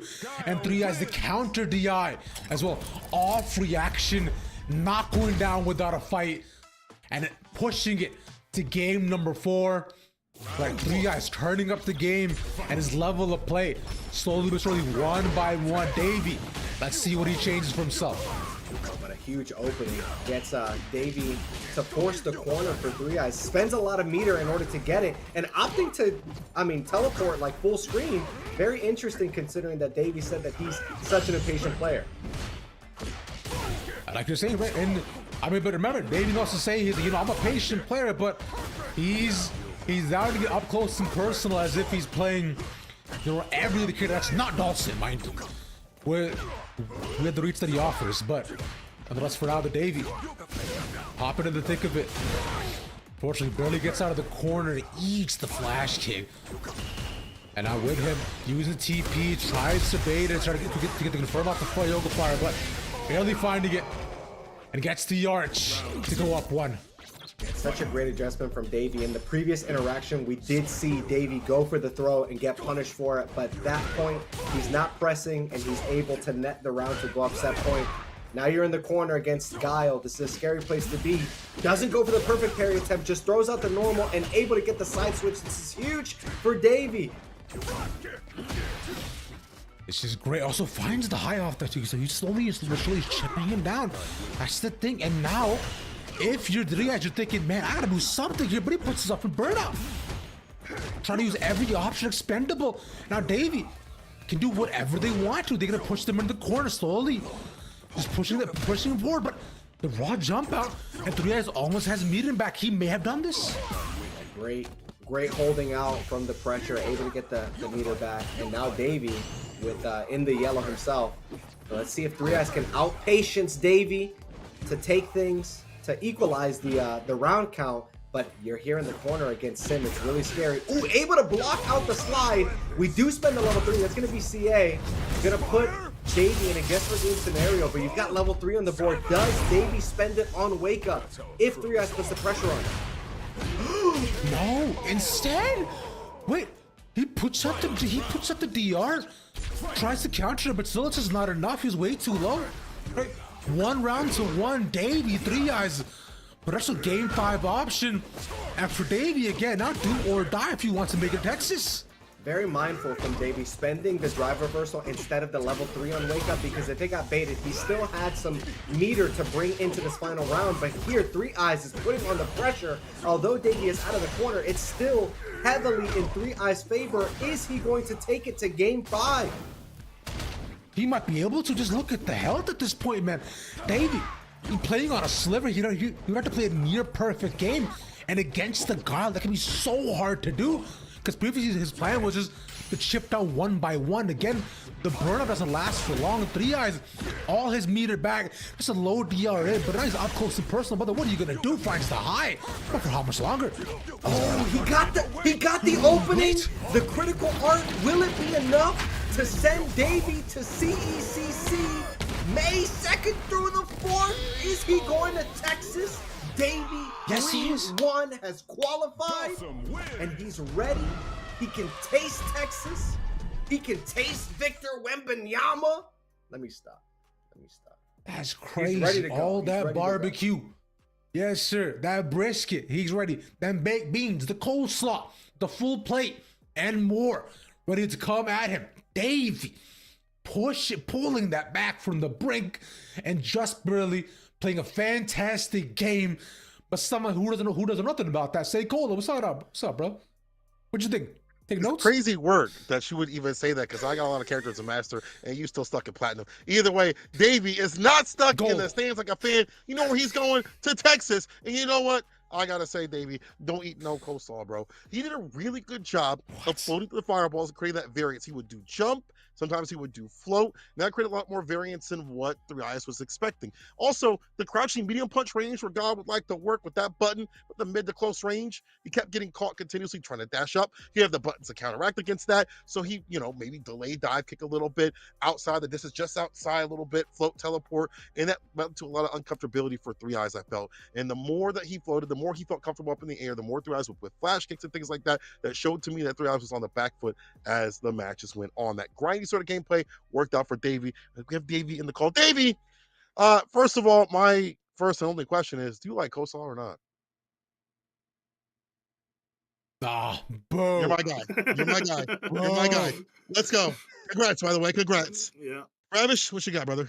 I love coleslaw. I don't like you. Excuse me. Pardon. Anyways, but yeah, Davey, bro, a fantastic played game too. But I gotta ask for you, man. Yo, you're looking at last round situation, potentially pushing to game 5, right? Last couple options, you're on a sliver of health, and you played you played that round out to almost a T. Mhm. How did you figure out your options in the heat of that moment? I'm not gonna lie, dude. That last game, I was about to win 2-0 the round. Yeah, he you just were. he adapted so hard, and that last round, dude, that teleport, that was a terrible decision. I'm so it worked out, but like I should not have done that. That definitely should have lost me the game. But it's stressful, man. When Guile is just being Guile and you can't get in, it's hard. So this, Given the fact that this was a match that was going to decide whether or not you qualified for Texas, are you factoring that into your gameplay? How is that like weighing on you as you play it out? Yeah, dude. The pressure is always there, right? So I try to keep it down, but the thing is, if I lose, it sucks. But I've been competing for a long time, so I'm used to being expected to win. Sometimes I fall to the pressure, but today it worked out. Love to see it. It worked out for you. Yeah, good Yeah. stuff. I'll be seeing you in Texas. We're out there. Yeah. Maybe we'll get some barbecue without the coleslaw. Sorry, Ravish. You can get whatever you want Yeah. on your platter, but we ain't gonna have no coleslaw on ours. I'm sorry, bro. It's just not good. It's just not good. I'm sorry. I'm just, even my people don't even make it that good. I'm just gonna put it out there right there. It is what it is. Anyway, Davey, congratulations. We see you in Texas. Go get ready for that. Get that sent, prepared in a few Thank you. weeks. Thank you. do you like potato Sorry, salad? bro. Is that it, bro? Is that No, why? no. Okay, thank you. Especially not potato salad, brother. I've been done, and you have to have been done wrong too. If it's some bad potato salad, every so often, Yeah, you bro. just bring potato salad with the weird stuff in there. Come on, Trash. come on. Trash. I agree. I've Exactly. not had a good potato salad my entire life, not once. Thank you. I'm with you. This is a conversation that only you guys can contribute to because I'm a chicken tenders only type dude. I'm like a hamburger, no cheese, just give me some barbecue sauce. I've got an infant that I'm trying to expose to not have the pickiness that I do. So as you guys are in Texas, I mean, go crazy. I'm gonna be on my side. We're gonna have chicken tenders. Well, what we're gonna have is a quick break because I gotta talk to Bruno about this. We're gonna take a break. We're gonna talk to him and get that palate up. When we come back, more Street Fighter Collegiate style coming at you. Don't go nowhere.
we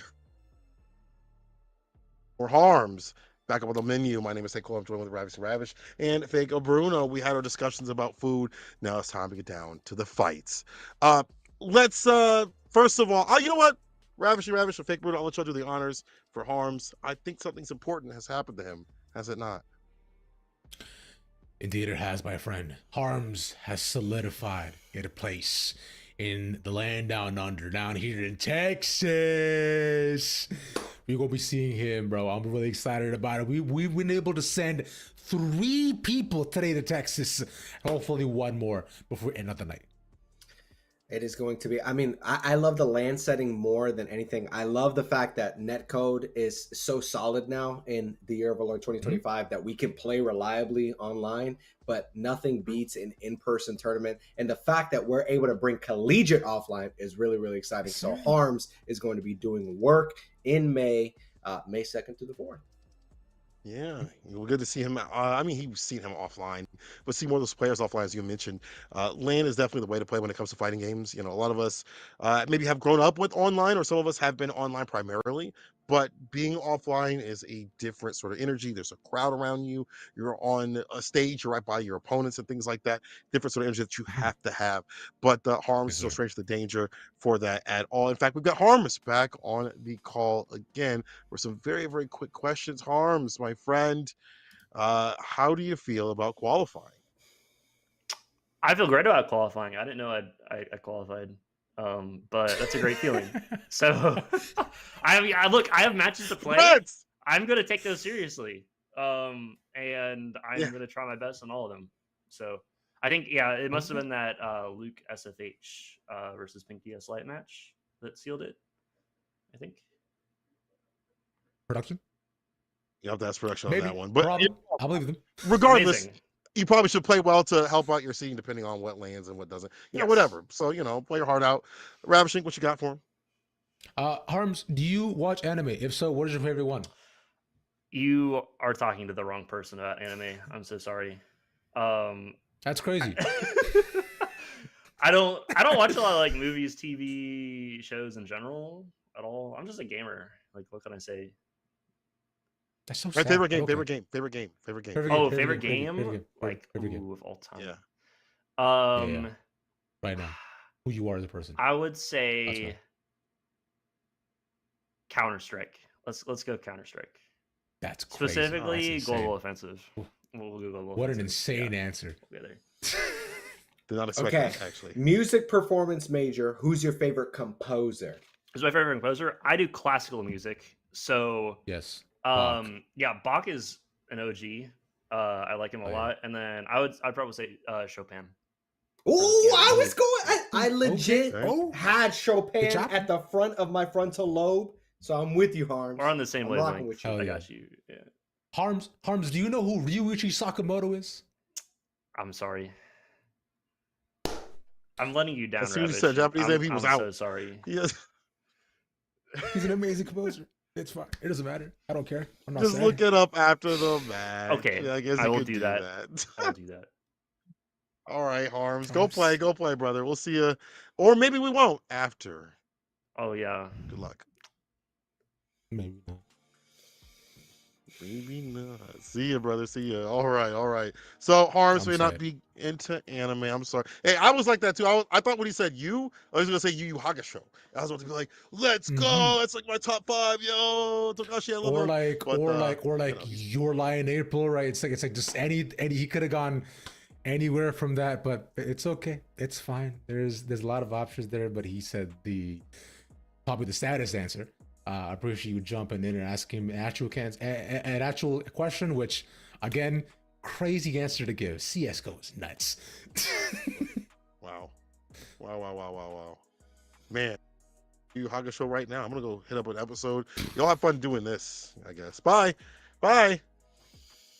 We will be watching Harms and the electric E Honda that we see. And then I think that E Honda is just one of those characters that, and it's funny. It's funny that he would say Counter-Strike and be so adept at fighting games. Like wildly different Right. genre with a lot of Right. parallels, though. I was thinking in our previous matches the fact that there are a lot of parallels between the decision making in fighting games and in traditional esports titles. And I'm sure that over the course of this next match, we'll see some of those similarities and be able to point them out. But I want to point them out because you have so much experience covering those titles, and I'm sure that you can give some great observations there.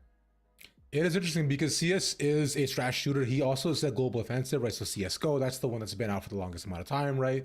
So it is cool because in games like CSGO, right, you have to kind of think about your decisions, how you play around the map, but also kind of outthink your opponents as to, you know, what will they do here too, which is a very valid question that always have to be thought about in fighting games like Street Fighter, right? What options does your opponent have? What might they do, and what can I do to counter it? Yeah, in CSGO and tactical shooters like that, you see the use of smokes to cut sight lines and kind of limit the options that you can do on screen. And something like a drive rush on Wake Up, something like the butt splash that we see from Harms right now, forcing the corner. You're limiting the options that Cygnus can employ, and that Orochi gets enhanced by the OD and gets Harms the first round. I love it. Yes, sir. Really well played by Harms too, right? It was a quick back and forth from neutral too, but it doesn't make a difference. He got 2 butt slams, saw the end. With that too, gets another one. Finds the opening, and remember, Harms is talking about it. When you are playing Honda, you cannot let your opponent think about what you're going to do, because once you do, right, that is when they find an opening and Manta dominates.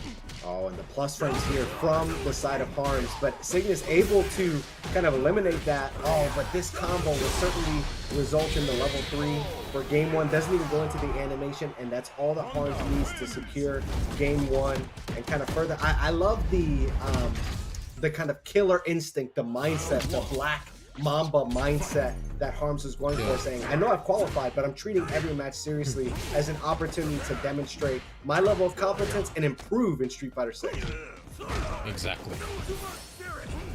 I mean, he knows that too. He puts out the sumo spirits, make himself glow a little bit more. But with this stuff, finds the grab. Nice, dude. They're pushing back, but from there, the DR low doesn't manage to land and full. So from there, Cygnus finds his opening, but just a bit of damage given over, though. Harms has to play completely on the offensive. His Hunter stops the Yodi doors and manages to land, so the extra damage is not going to follow through from the Sumo Spirit. But nonetheless, it is Harms in his own Harms way, in fact. And Cygnus with a huge opening there, starting off with the standing heavy kick and able to get the overhead on Wake Up, and Harms not going for an OD headbutt or anything like that, not swinging, going with one of those big swing options, leads to Cygnus getting around on the board. A little bit of slowdown here. See if things can tighten up. Ooh, I like the fireball from Cygnus. Certainly no slouch. This is one of those things where Cygnus is not playing for as high of stakes, but it's like, I want to beat the opponent that's in front of me. Nice.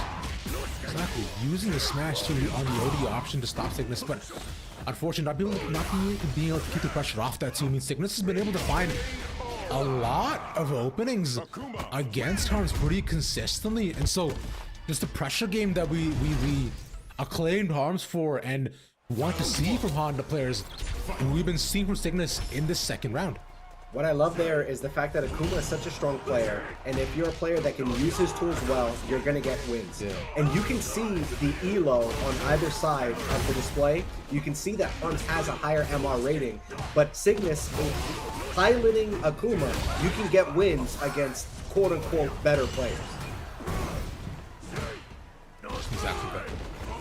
But using the headbutt stops him in the corner, and Harms this time, right, like you were saying, even if you're fighting up against a better player, but so far this match just seems quite evenly paced. And for Cygnus, he knows he needs to find insert opens he did previously.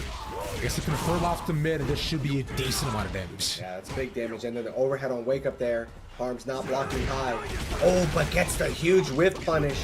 Gets some big damage here, and that's gonna get the party started with some offensive pressure from the side of Harms. Goes into burnout, immediately cancels into level 2. Akuma with less overall health with his kill. No, it's a pixel left. Maybe get again the direction change on the slam. We've seen Harms do that as these small sort of adaptations in the game, specifically in the previous one that he had, right? So just be able to change the pace, and after seconds, it catches him off guard. This time though, the harder slap and the butt slam into the grab. Harms started things off strong. Ooh, and some interruptions from the side of Cygnus, going for the drive rush overhead, but not able to get the full conversion, kind of messing things up on the routing. Oh, but that is such big damage against the character who has 9,000 health versus the typical 10,000 for the rest of the cast. Exactly, and I find that can be, you know, DC detrimental, right, to a lot of Akuma players who aren't able to keep pressure and put on enough damage. But that's for now, the perfect parry, doing enough. Able to get that Sumo Spirit down for the 100 slaps. Looking for the opening, there it is. Extra damage coming in handy alongside the slam, and another. Ooh, I like the ODDP, getting the pressure off of him just a little bit, but Harm still has a lot of meter here, can do a lot with it. Oh, that's going to be level 3 if we get an opening. Oh, and that punish counter is all that Harms needs. I talked about one opening is all that he needs in order to do Cygnus in, and that's what it takes. Yes, sir. And that will also be all she wrote as well, too. With Harms taking a 3-1 in this game. He said he played serious. He said he played to win. And win he does, my friend Bruno. You know, but at least this time, a bit more back and forth, but a great game in domination nonetheless. I'm shook over here because I didn't even realize that that was set point. These matches were such huge swings. E Honda does so much damage, and everybody knows that Akuma does massive damage. It just happened so quick that I was like, yo, what is going on over here? Cola, what are you thinking about that match? For Honda, despite the fact that Honda can double the damage, so can Akuma. But the access for Akuma usually is pretty good for that character. I remember during Fighter League, I think one of the players had pulled out Honda, and Bonchan was like, I just gave me the win because he was playing Akuma. In that fashion, it won out for the Akuma player. But in this one, it was for Honda. Well done for the meaty scenarios. Harms did a really good job putting hands on the man, and we saw a lot of stock ups with the heavenly hands. Good stuff on knockdown, as we expect from Harms. He's well lapped out in all scenarios. Even bring up the level 2. That was fantastic. Just calling out any sort of reversal in that scenario. Just had a really good read on what I just wanted to do continuously. So let's bring in Harms one more final time. We've seen you so many times. We've heard your voice so many times. You already qualified. We already know what you're about. I do want to ask though, how you fight that matchup overall, and your feelings on it though. Yeah, I think that's one of Honda's worst matchups. I think that like when Akuma first came out, we were all really hopeful that the matchup was good because Akuma doesn't really have a good air approach in the matchup because like you can demon flip and high like dive kick shenanigans, empty demon flip. They all get like beat out by butt slam and OD butt slam. So that was good, but then we figured out that he has the best firewall in the game, and that's kind of a nightmare to deal with. So you just perfect parry and pray, and so yeah, you'll see at least if the Akuma knows the matchup at the top level, they'll be throwing all those fireballs. So it's just hard to deal with, but it's like any other Soto, just a little bit harder. Hey, fair enough, and that is of course, the upside and downside of Akuma do happen to be there, right? Just but my main question to you is then, what's your second favorite game? Oh, what's my second favorite game? CS number 1. Yeah. I'll say Mario Kart. I'm a Mario Kart enjoyer. Is there a specific version you like? DS? DS was great because that was my first video game. So I played that like all the time. It was good. Respect. Same. Yeah. Okay, you conceded a game to Cygnus, and what were some of the things that he was doing to catch you off guard and to get past your defense, and what were the adjustments that you made in that final game to take it? Yeah, I think that the main thing that was throwing me off was like his style of pressure. It was like everyone like has different offense, right? Even between characters, they're all very different. So I was just kind of thrown off by that. And so I just played a lot safer, I think, on defense. I was looking for maybe demon flips. Yeah, I have not like looked at Akuma like Demon Flip Oki since they made that change like in November or something. I just know it's like minus now, but I don't know like what's actually meaty and what's not. So I think I just guessed wrong a lot there. Usually it's not a beneficial thing for him unless he's like giving up other forms of Oki, like off like Tatsu, whatever. Generally speaking, his Oki is much weaker off a Demon Flip, unfortunately. Right. I say that as someone who's playing Akuma right now, but it makes sense. Like sometimes there are moments where they can get a knockdown, but they could have gone for something else in terms of better Oki. But usually speaking, now you can kind of just press a button. But either way, I mean, you still stay solid. You know, you were able to rebuttal back perfectly. I feel like you routed it back really well. You called the defensive tactics continuously, and you got your W again. Another one on stream. Harms putting hands on the man. I guess our last question is, when's the next time you'll be offline besides the finals? Yeah. So I'll be at my locals, of course. Shout yeah. outs to Knoxville locals. I'll go to my college locals, Scruffy City, Music City. Shout outs to all the boys. And then I'm taking a break until Max Mode in Atlanta, Georgia, and that's happening late April. And then the May Madness is immediately like the week after that, and then I'll be at Combo Breaker for certain. So let's go. Yep. We'll CPT stop. Let's go. Yes, well, sir. Brother, I will see you there, of course, and maybe see you at Texas. All right. Yeah, see you guys. Thank you. See you, Harms. Peace, brother. Good stuff. Good Honda play, man. It's always good seeing like a Honda player that has like good footsies. You know what I'm saying? Which they have to more so now because they nerfed the character to push towards that, but buff the footsie elements and Harms. That guy's just good. He's just really good. Yeah. Buff the footsies on Honda. Nerf the footsies on Akuma. It's just like small scalability things that have been done so far. You know, Honda got on the treadmill. Akuma got off. It's okay. Okay. All right. That's great. Yeah. He had to come back as we're talking good about him and his character. Yeah, exactly. That was good. Simple as that. Yeah. I love the What depth you think about it, though, the depth of Street Fighter 6 is so interesting to me, and a lot of people have big opinions about Drive Rush and the way that some of the aspects of fighting games have been streamlined in the modern era. But I think that the fact that, like we saw it at the end of that set, Harms just going into whiff punish mode because he had level 3.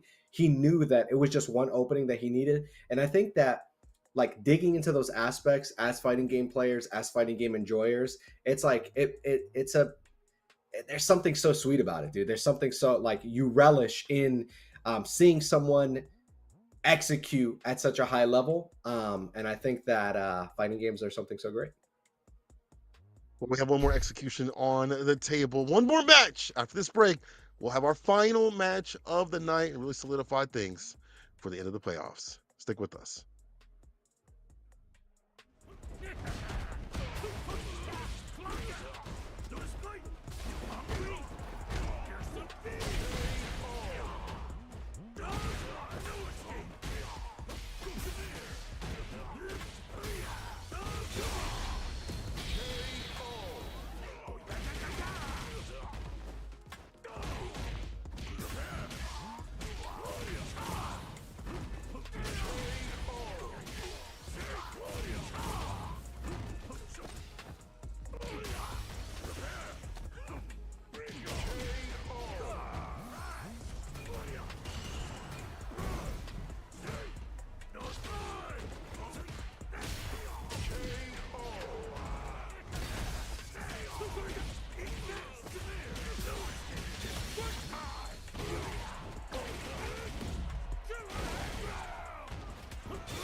Up against Silver Rupee is our final match of the night.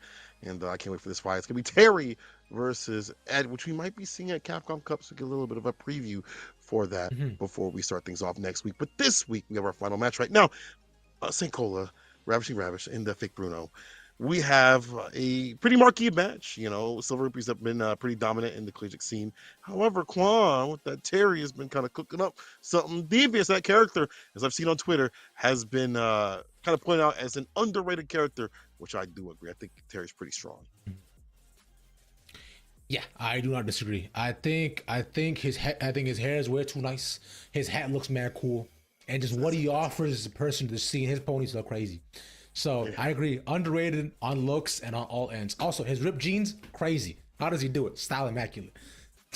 Yeah, given the fact that that Aki is rated, nobody really says that Aki is like super high tier, but we've seen what Broski can do. We've seen what the Japan community can do with Aki, and the fact that you have a slow moving fireball the way that Aki does with Terry, people are talking more and more about the fact that this character might be onto something, and it may just be someone like Riddles or another Terry enthusiast to optimize and really showcase what the character can do. Maybe it's Qua.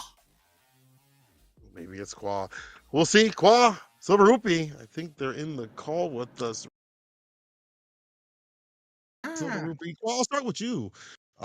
First of all, I guess first and only thing for me is what do you think about Terry right now? I always like to ask players what they feel about their character, especially after they see results and they've had time to grind out the character and they're at a position to advance in a tournament. What do you think about Terry right now, Qua?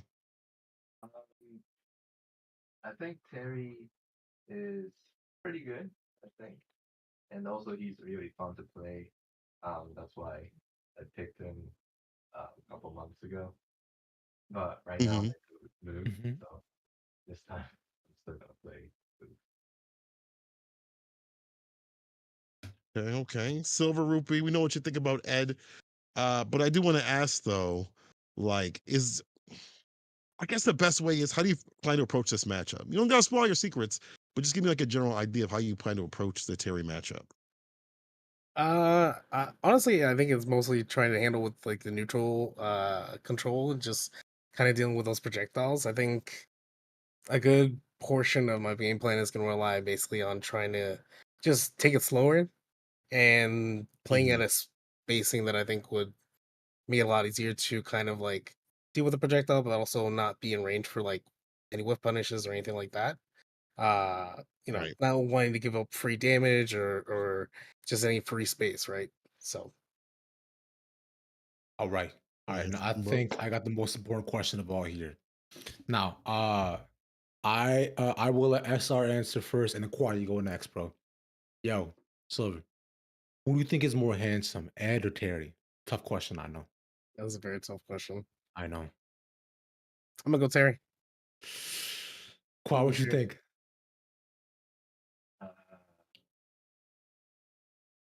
Ooh, that's a tough question. I know, right? It's hard. they're both so handsome. It's tough. Terry. Wow, the Terry consensus. Nobody ever says Ed, bro. I think Nobody it's ever the says fit. Ed. I think it's the fit. Like Ed had to take a few years, obviously, to upgrade his fit, and now Terry has always been stylish. Ravish, I like That's the true. fact that was like the most thought-provoking question, dude. We've asked like, deep lore, deep layer questions about Street Fighter 6, and that was the one that required the most thought. I'm gonna pose the same True. question to both of you guys. In Street Fighter League, we don't see much Ed or Terry representation. Like at the highest levels of play in these online locals on the world stage. Do you guys take that into account? There are a lot of players that take character usage into account, like top tier. What keeps you playing Ed, Silver Rupee, and what keeps you playing Terry Qua? Silver Rupee can go first. I mean, from the get-go, even like in 5, I just found him enjoyable. I think it's basically sort of just a kind of fun level or factor to it too. And then also I do enjoy seeing obviously higher level players, and I think people that definitely have fleshed out the character more than I have to kind of implement that and also like just look at like the stuff that they throw out. And I think just seeing the new layers and new things that do like get built into the character, it makes it a lot fun to explore too. And Qual, what keeps you playing Terry? I have a similar reason to Silver Rupee. The main reason is Terry's cool and very fun to play. That's why I continue playing Terry. I love it. Well, just so happens both characters end up being so strong. Nerfs or buffs, no matter what, they're in a very good position, and they're piloted by some really good players like y'all. So I'll leave y'all to it to go and play and showcase what y'all can do and what y'all bring to the table. Good luck, Qua and Silver Rupee. We'll see you on the other side, at least one of you on the other side of this bout. All right. Well, you know, me personally, I just pick what's strong, even if they're ugly or hot.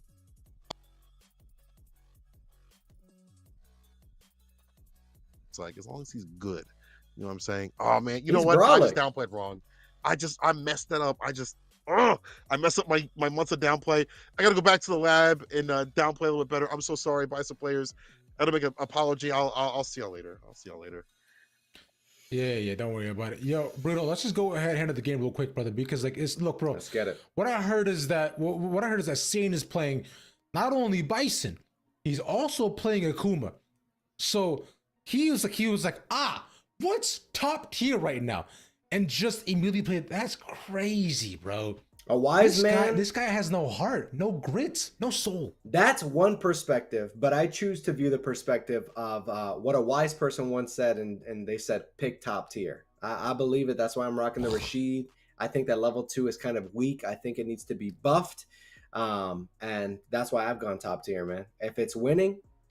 But I one of the things that I do love as we get into the match, the fact that a lot of players will choose their characters based on the enjoyment. And we see Quad with the Luke, dude. I'm out here talking about Terry the whole time. No, Quad did mention playing the Luke as well. And this is a character who has been greatly buffed by the fact that crouching medium punch has been improved and not returned to the original glory from release. But Luke is definitely a character that is kind of underrepresented now in this current state. Claw with the light work on Silver Rupee so far. But the enjoyment factor being a reason why people stick with the characters that they play. I love it.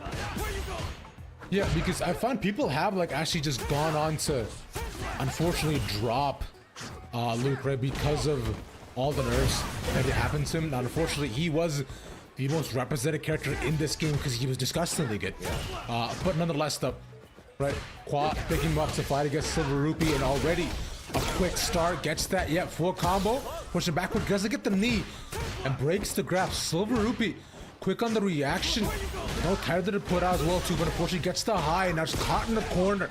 Silver Rupee's getting rinsed. And I love it. Going into the level 3, the link does connect, and Qua putting on display the reasons why this character is still so good. Oh my god! I cannot believe that kill. That's going to be game 1 to Qua. I thought certainly it was going to be at least 1 pixel of health, and Silver Rupee had one more interaction to potentially tie things up. But Luke is a character that loves to be up close and personal, has so many advancing moves that put him closer to his opponent, and it could be so frustrating because in addition to having moves that bring him closer, he has moves that keep you away. As Quad goes for the errant DP, Silver Rupee not able to make the most of that punish.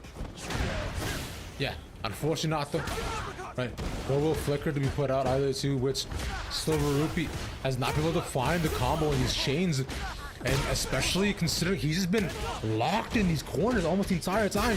I don't think bro's seen the other half of the stage. He's living life from 50%. It's 3D glasses, but he only has the red one in. Man, we are definitely living on the right side of the stage. In Street Fighter 6, dude, all night we have seen either side of the stage represented like more than 50% of the match, and it's because offensive pressure is so strong in Street Fighter 6 that what we just saw from Silver Rupee, the drive rush in that Qua was able to neutralize, you're able to get in using these tools and using these mechanics that are set up in this game, that you're pushing your opponent into the corner more often than not. Exactly that, right? But using the ODP off rip though, but he has one of his own, in fact. Will the pushing back, no killer's combo is an option from Silver Rupee, but instead uses the DR to move into it. The grab, level 2 to push in the corner. Oh, parries and the DI. My God, Silver Rupee right now in Burnout 2. This is such a rough situation for him. Yeah, what stinks is the fact that Qua was just carrying through it as he gets the round to take things up 2-0, making light work so far. Silver Rupee are really, really quick so far, but Silver Rupee throughout the level 2. Qua committing to the parry. Ooh, I think we're going Silver Rupee with the original Jury, and we'll see if this change can work out in Silver Rupee's favor. But as I was mentioning, you have the Silver Rupee throughout the level 2. Qua was committed to holding the perfect parry. You have to, as the Ed player, see what kind of options you can vary in order to neutralize that perfect parry. Qua has already shown you that that's the option that he's going to commit to, and you have to think a little bit deeper, be a little bit more labbed out if you want to penetrate that defense. Yes, sir. Yeah, it's just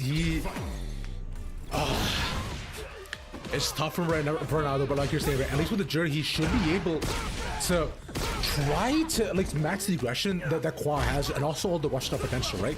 Which the Luke puts out. Right now, building up 2 stacks already. And from there, manages to get the high. Still Rupee looking much more comfortable. Right, gets the loft with the reset. No blocks this time, so can't find the opening. But at least keeping Qua guessing, and look at the change of pace from SR. Right, he's managed to change the name of the game, but right now in Burnout, though, he may be the one getting burnt. Oh, the quick level 1 to change the momentum back and takes the first round. A really great reaction, and that your observation points out a really interesting thing about Silver Rupee is that the character spread. Obviously, you pick different characters in order to cover different matchups and do different things, and the fact that he has the Jury that is so high octane, that is so balls to the wall, and it's paying dividends for Silver Rupee so far. It is really interesting the way that he straddles the line between both these characters. Exactly that, right? Because we've seen from Ed, he plays a pretty similar style with the Ed as well too, because like you know that you want to be able to like keep a pressure and constantly try to put up either flicker or kill rush combos with an Ed, and not for Silver Rupee this time though. Like this is pretty much on pace to how he's playing the right fast pace, up close and personal, and this is what Jury loves to do as well. She's of course had her touches, but this time she's doing more than enough. Pass DR, low mid, easy does it, and a fast game. Or fast round, I should say. Yeah, that's a big switch from the side of Silver Rupee. Qua not really able to deal with this pressure on Wake Up. He's usually the one that's doling out the pressure, so the fact that Silver Rupee is able to be up close and personal in this way is really throwing Qua for a loop. Exactly, right? And so from here with 3 stacks built up on Silver Rupee too, he has a couple of options in terms of what he wants to put out. For the kick or the low fireball to push it out. Level 1 baited up, and he used it last time to give himself the space. This is going to suck for Silver Rupee. Level 2 almost built up for Quads. We will use that. Oh, suck in the corner, Burnout, bye-bye. Yeah, and that's one of those things where once you concede the level 1, once you saw that whiff, it's essentially checkmate. You're near the corner, you're not getting your drive gauge back. All Qua had to do was push a little bit to the corner, and then was able to net that round. But as I say that, Silver Rupee's got Qua in the corner, and let's see if Silver Rupee can keep him there, potentially forces game 5. Ooh, huge whip punish. Yes, sir, exactly that. And now from here, though. Right, good grab though again, puts him in the cycle, tries to do again, but only DP off rip, pushes him back, nice! Kicks of his own, puts out the cyclone as he tastes the rainbow. Ooh. Silver Rupee doesn't want to stand like this. Silver Rupee is incredibly poised to take things to a game 5. That check on Drive Rush, once you're able to get the check on the Drive Rush, as we see the level 3 coming from the side of Jury, once you show that you're ready to neutralize that pressure from the Drive Rush on round start, you're locked in, you're tapped in, and Qua's gonna have to climb this mountain right now. Yes, sir. I mean, may not be too far to climb though. I mean, you talk about K2, it might just be that hill outside my apartment. Yo. Because with this, the critical already unavailable, 3 bars still down the button. I was into the block, none of that. Right, the opponent confirms, there we go, tries to look for the mix, and gets the grab instead. Silver Rupee not out of it yet. And that was a really kind of precarious situation because one opening was all that Qua needed in order to go up 3-1. Yeah. And again, on the round start, you saw the check from Silver Rupee. That kind of shows you can't drive rush in neutral without fearing the check from Silver Rupee. and it kind of limits the options. We talked about traditional esports. We talked about limiting options from your opponents. Ooh, the level 1 does land from the side of Silver Rupee. If you can eliminate the options from your opponents, it really puts pressure on what they're going to do next. With speaking of pressure right now, though, it's on Silver Rupee, unfortunately, as he managed to get pushed back into the corner once again. And like, that's the issue. It's just that stun, right? He's put himself some burnout. So now, well, look, that's such a great situation for him. Unfortunately, because he has no bar and wasn't able to keep Qua all the way to the other side, Qua bullies him back and manages to sneak out the round with what looked like firmly is. Yeah, Street Fighter 6 is one of those games that's really momentum based, and now it seems like Qua was able to swing the momentum back on his side, able to get the drive reversal, keep Silver Rupee back in the corner. One more opening is going to lead to level 3. Does he have to confirm? That's going to be level 2. Qua going up 3-2 and kind of weathering the storm that Silver Rupee is putting up. And Qua showing how deep his pockets go alongside his character pool. Pulls out the Luke alongside the Terry, a quick changeup, but the result the same. A dominant showing, although a close game, but I gotta say, didn't feel like it. Yeah. I mean, I think the thing to highlight there is the fact that sometimes you need a couple of matches to get accustomed to someone's style. Once Silver Rupee went Jury, there was a lot of drive rush on Wake Up. There was a lot of pressure. There was a lot of buttons on block. And you need a couple of games in order to get acquainted with that style. And Qua took the time necessary, gathered the data, and was able to take the W. Cola, what are you thinking about that match? I agree with you 100% in terms of adapting to someone's new style with a new character, especially when it comes to Jury. Like the fact that, you know, your buttons are a little bit better. You don't have to like really worry about what you're throwing out comparatively to Ed and what he wants to do. And also like the drive rush checks.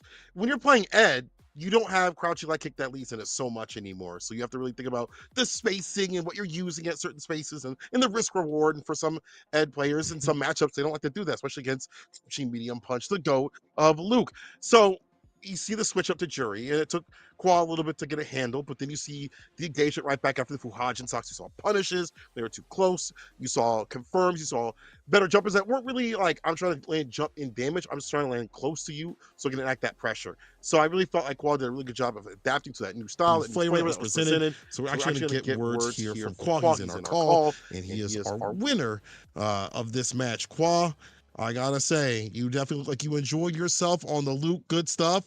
Fantastic work. I do want to ask, was there a reason you went Luke over Terry in that match overall? I've been matched with Silver Rupee in a couple tournaments. I think I played him four times. And I played Terry and I lost all the matches that time. So I have a bad memory playing Terry against Silver Rupee. So that's why I didn't play him. Well, that makes sense. Let's switch it up on him. And coming in this game, you switch it up with a different character, different look. I like that. I like that. Ravishing, what you got, brother? I mean, look, bro, it was like I'm sure a lot of them are gonna ask you about the switch, but the real switch for me was that you went from one handsome white boy to another, bro. So I think it's time to ask the ultimate question once again, right? In February. Who are you gonna take home to actually meet your mother if you could, right? Is it Luke or Terry, brother? Another tough question. I know. I do ask the hardest questions. I understand.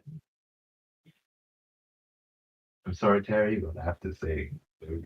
I've been playing Luke for too long, more than Terry. Damn. So the OG ekes it out, bro. Just that long-term relationship is what you prefer.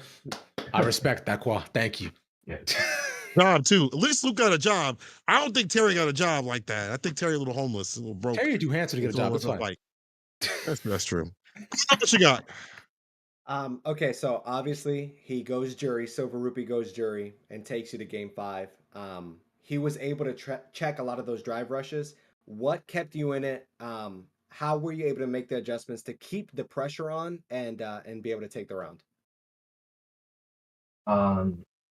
Those 3 and 4th rounds, I got hit by lots of crouching medium kicks, and in the 5th round, I adjusted myself to basically block his crouching medium kick, and yeah, deal with his mix up. And I think that definitely uh, helped the game, the last game. Love it. Hear that, people? Just block. Honestly, real deal. Just block. Some of y'all don't block. I mean, it makes sense because that crouching kick is one of the farthest reaching ones in the business. So it's hard to walk away. So you have to actually have a mental like block, like non-block in your head. I guess a mental space in your head to be like, I have to walk and block this button even more so comparatively to other characters. So good awareness on that, and good switch up too as well. I thought that was going to be Silver Rupee's game after he switched it up in terms of characters, but you brought it back from the brink. Good stuff. We're actually going to be seeing where you end up real soon here, and congrats on your win today, though. Wow, fantastic stuff, brother. Thank you. All right, all right. Good night to you, and appreciate Qua. Wow. A day of a lot of good play. Some were washes, but some were really dirty games, were they not? Yes, they were. I mean, a lot of back and forth. We finally got a set that went the full distance at the end, which, I mean, as we should. And nonetheless, the biggest happiness that I have in my heart is that we got to tell a lot of people, hey, brother, you go to Texas. You're gonna have your beans and your brisket. It's gonna be a good day. Beans and the brisket. Bruno, you do the honors of telling us who's qualified as via production. Hit us. Man, super exciting that these players will be going to Texas May Madness, May 2nd to the 4th. It's going to be a Pink DS Lite, Harms, D-Knock, and then the last one is really decided by tomorrow. It's a couple matches that have to be played. It's going to be either Davy or Hippo, and that's going to be really interesting to look out for, considering that the two are cousins. We saw them play on Monday, both representing the same university, and both excellent players. So it's not over for them. There are still opportunities to qualify via LCQs and in the third phase, if I'm not mistaken. But those are the players that are going to be going to Texas as of right now. Solidifies what we have for today and possibly we'll have in the future. We'll have to see tomorrow. We'll have to see the standings. I'm sure Esports U will update us on the Twitter, so follow that. Boys, any last words? Ravishing, of course, we start with you. Okay, as don't say with disdain. I don't like that. Spit when I said that. But as always, brother, I love me a fantastic night of Street Fighter. I'm excited for playoffs. Big shout out to all the players that did go ahead and make it to playoffs too as well too. And I hope y'all have fun in Texas, man. To everybody else out there still grinding, still fighting, y'all don't give up yet. A lot of chances and a lot of games to play. Keep hustling. We talked about it a lot already. We talked about the fact that the local is the essential gathering place for fighting game players. If you're someone that's watching right now, you're watching the VOD a little bit later on. If you're one of the players that have played tonight but don't often go out to locals, be sure to tap in. There is a lot of excellent Street Fighter to be played. We are still so early in the life cycle of this amazing game. We've still got so many characters to be announced and released and so many new pieces of tech to be found. So it is a great time to be a Street Fighter player. Keep on fighting in them streets. True words, brothers. We'll see you next time. Actually, in a few weeks or so, it'll be. All right. Peace out. Thank you to our lovely commentators. They've done a fantastic job today, as have the players, being emboldened by all our beautiful sponsors that put this on. Reminder, real quick, College Street Fighter, we host weekly tournaments. That's going on. You'll definitely want to check that out. There's a little bit of a prize pool with that. Running for 10 weeks at a $500 prize pool split up. So every Tuesday starting February 18th, join up, show out. It's already started. So show me what you got out there in the streets. I see some of y'all saying, hey, I wish I could join in. Well, if you're in college, you can definitely do so. Also, reminder that the spring playoffs, stage 2 will be happening back on March 10th. So after Capcom Cup obviously happens, we'll be having that occur as well. So a little bit of a break in between, but then we'll get back to figuring out who else will be at Texas. All of this is put on by our beautiful sponsors. I gotta go down the list here. Esports U, you know what to do. We love you. We thank you so much for helping the community for fighting games and really being out here in the past couple of years. Same with CFGC. You know, I see a Hell on Paws, excuse me. I don't know why I said Hell on Wheels. Hell on Paws, bro.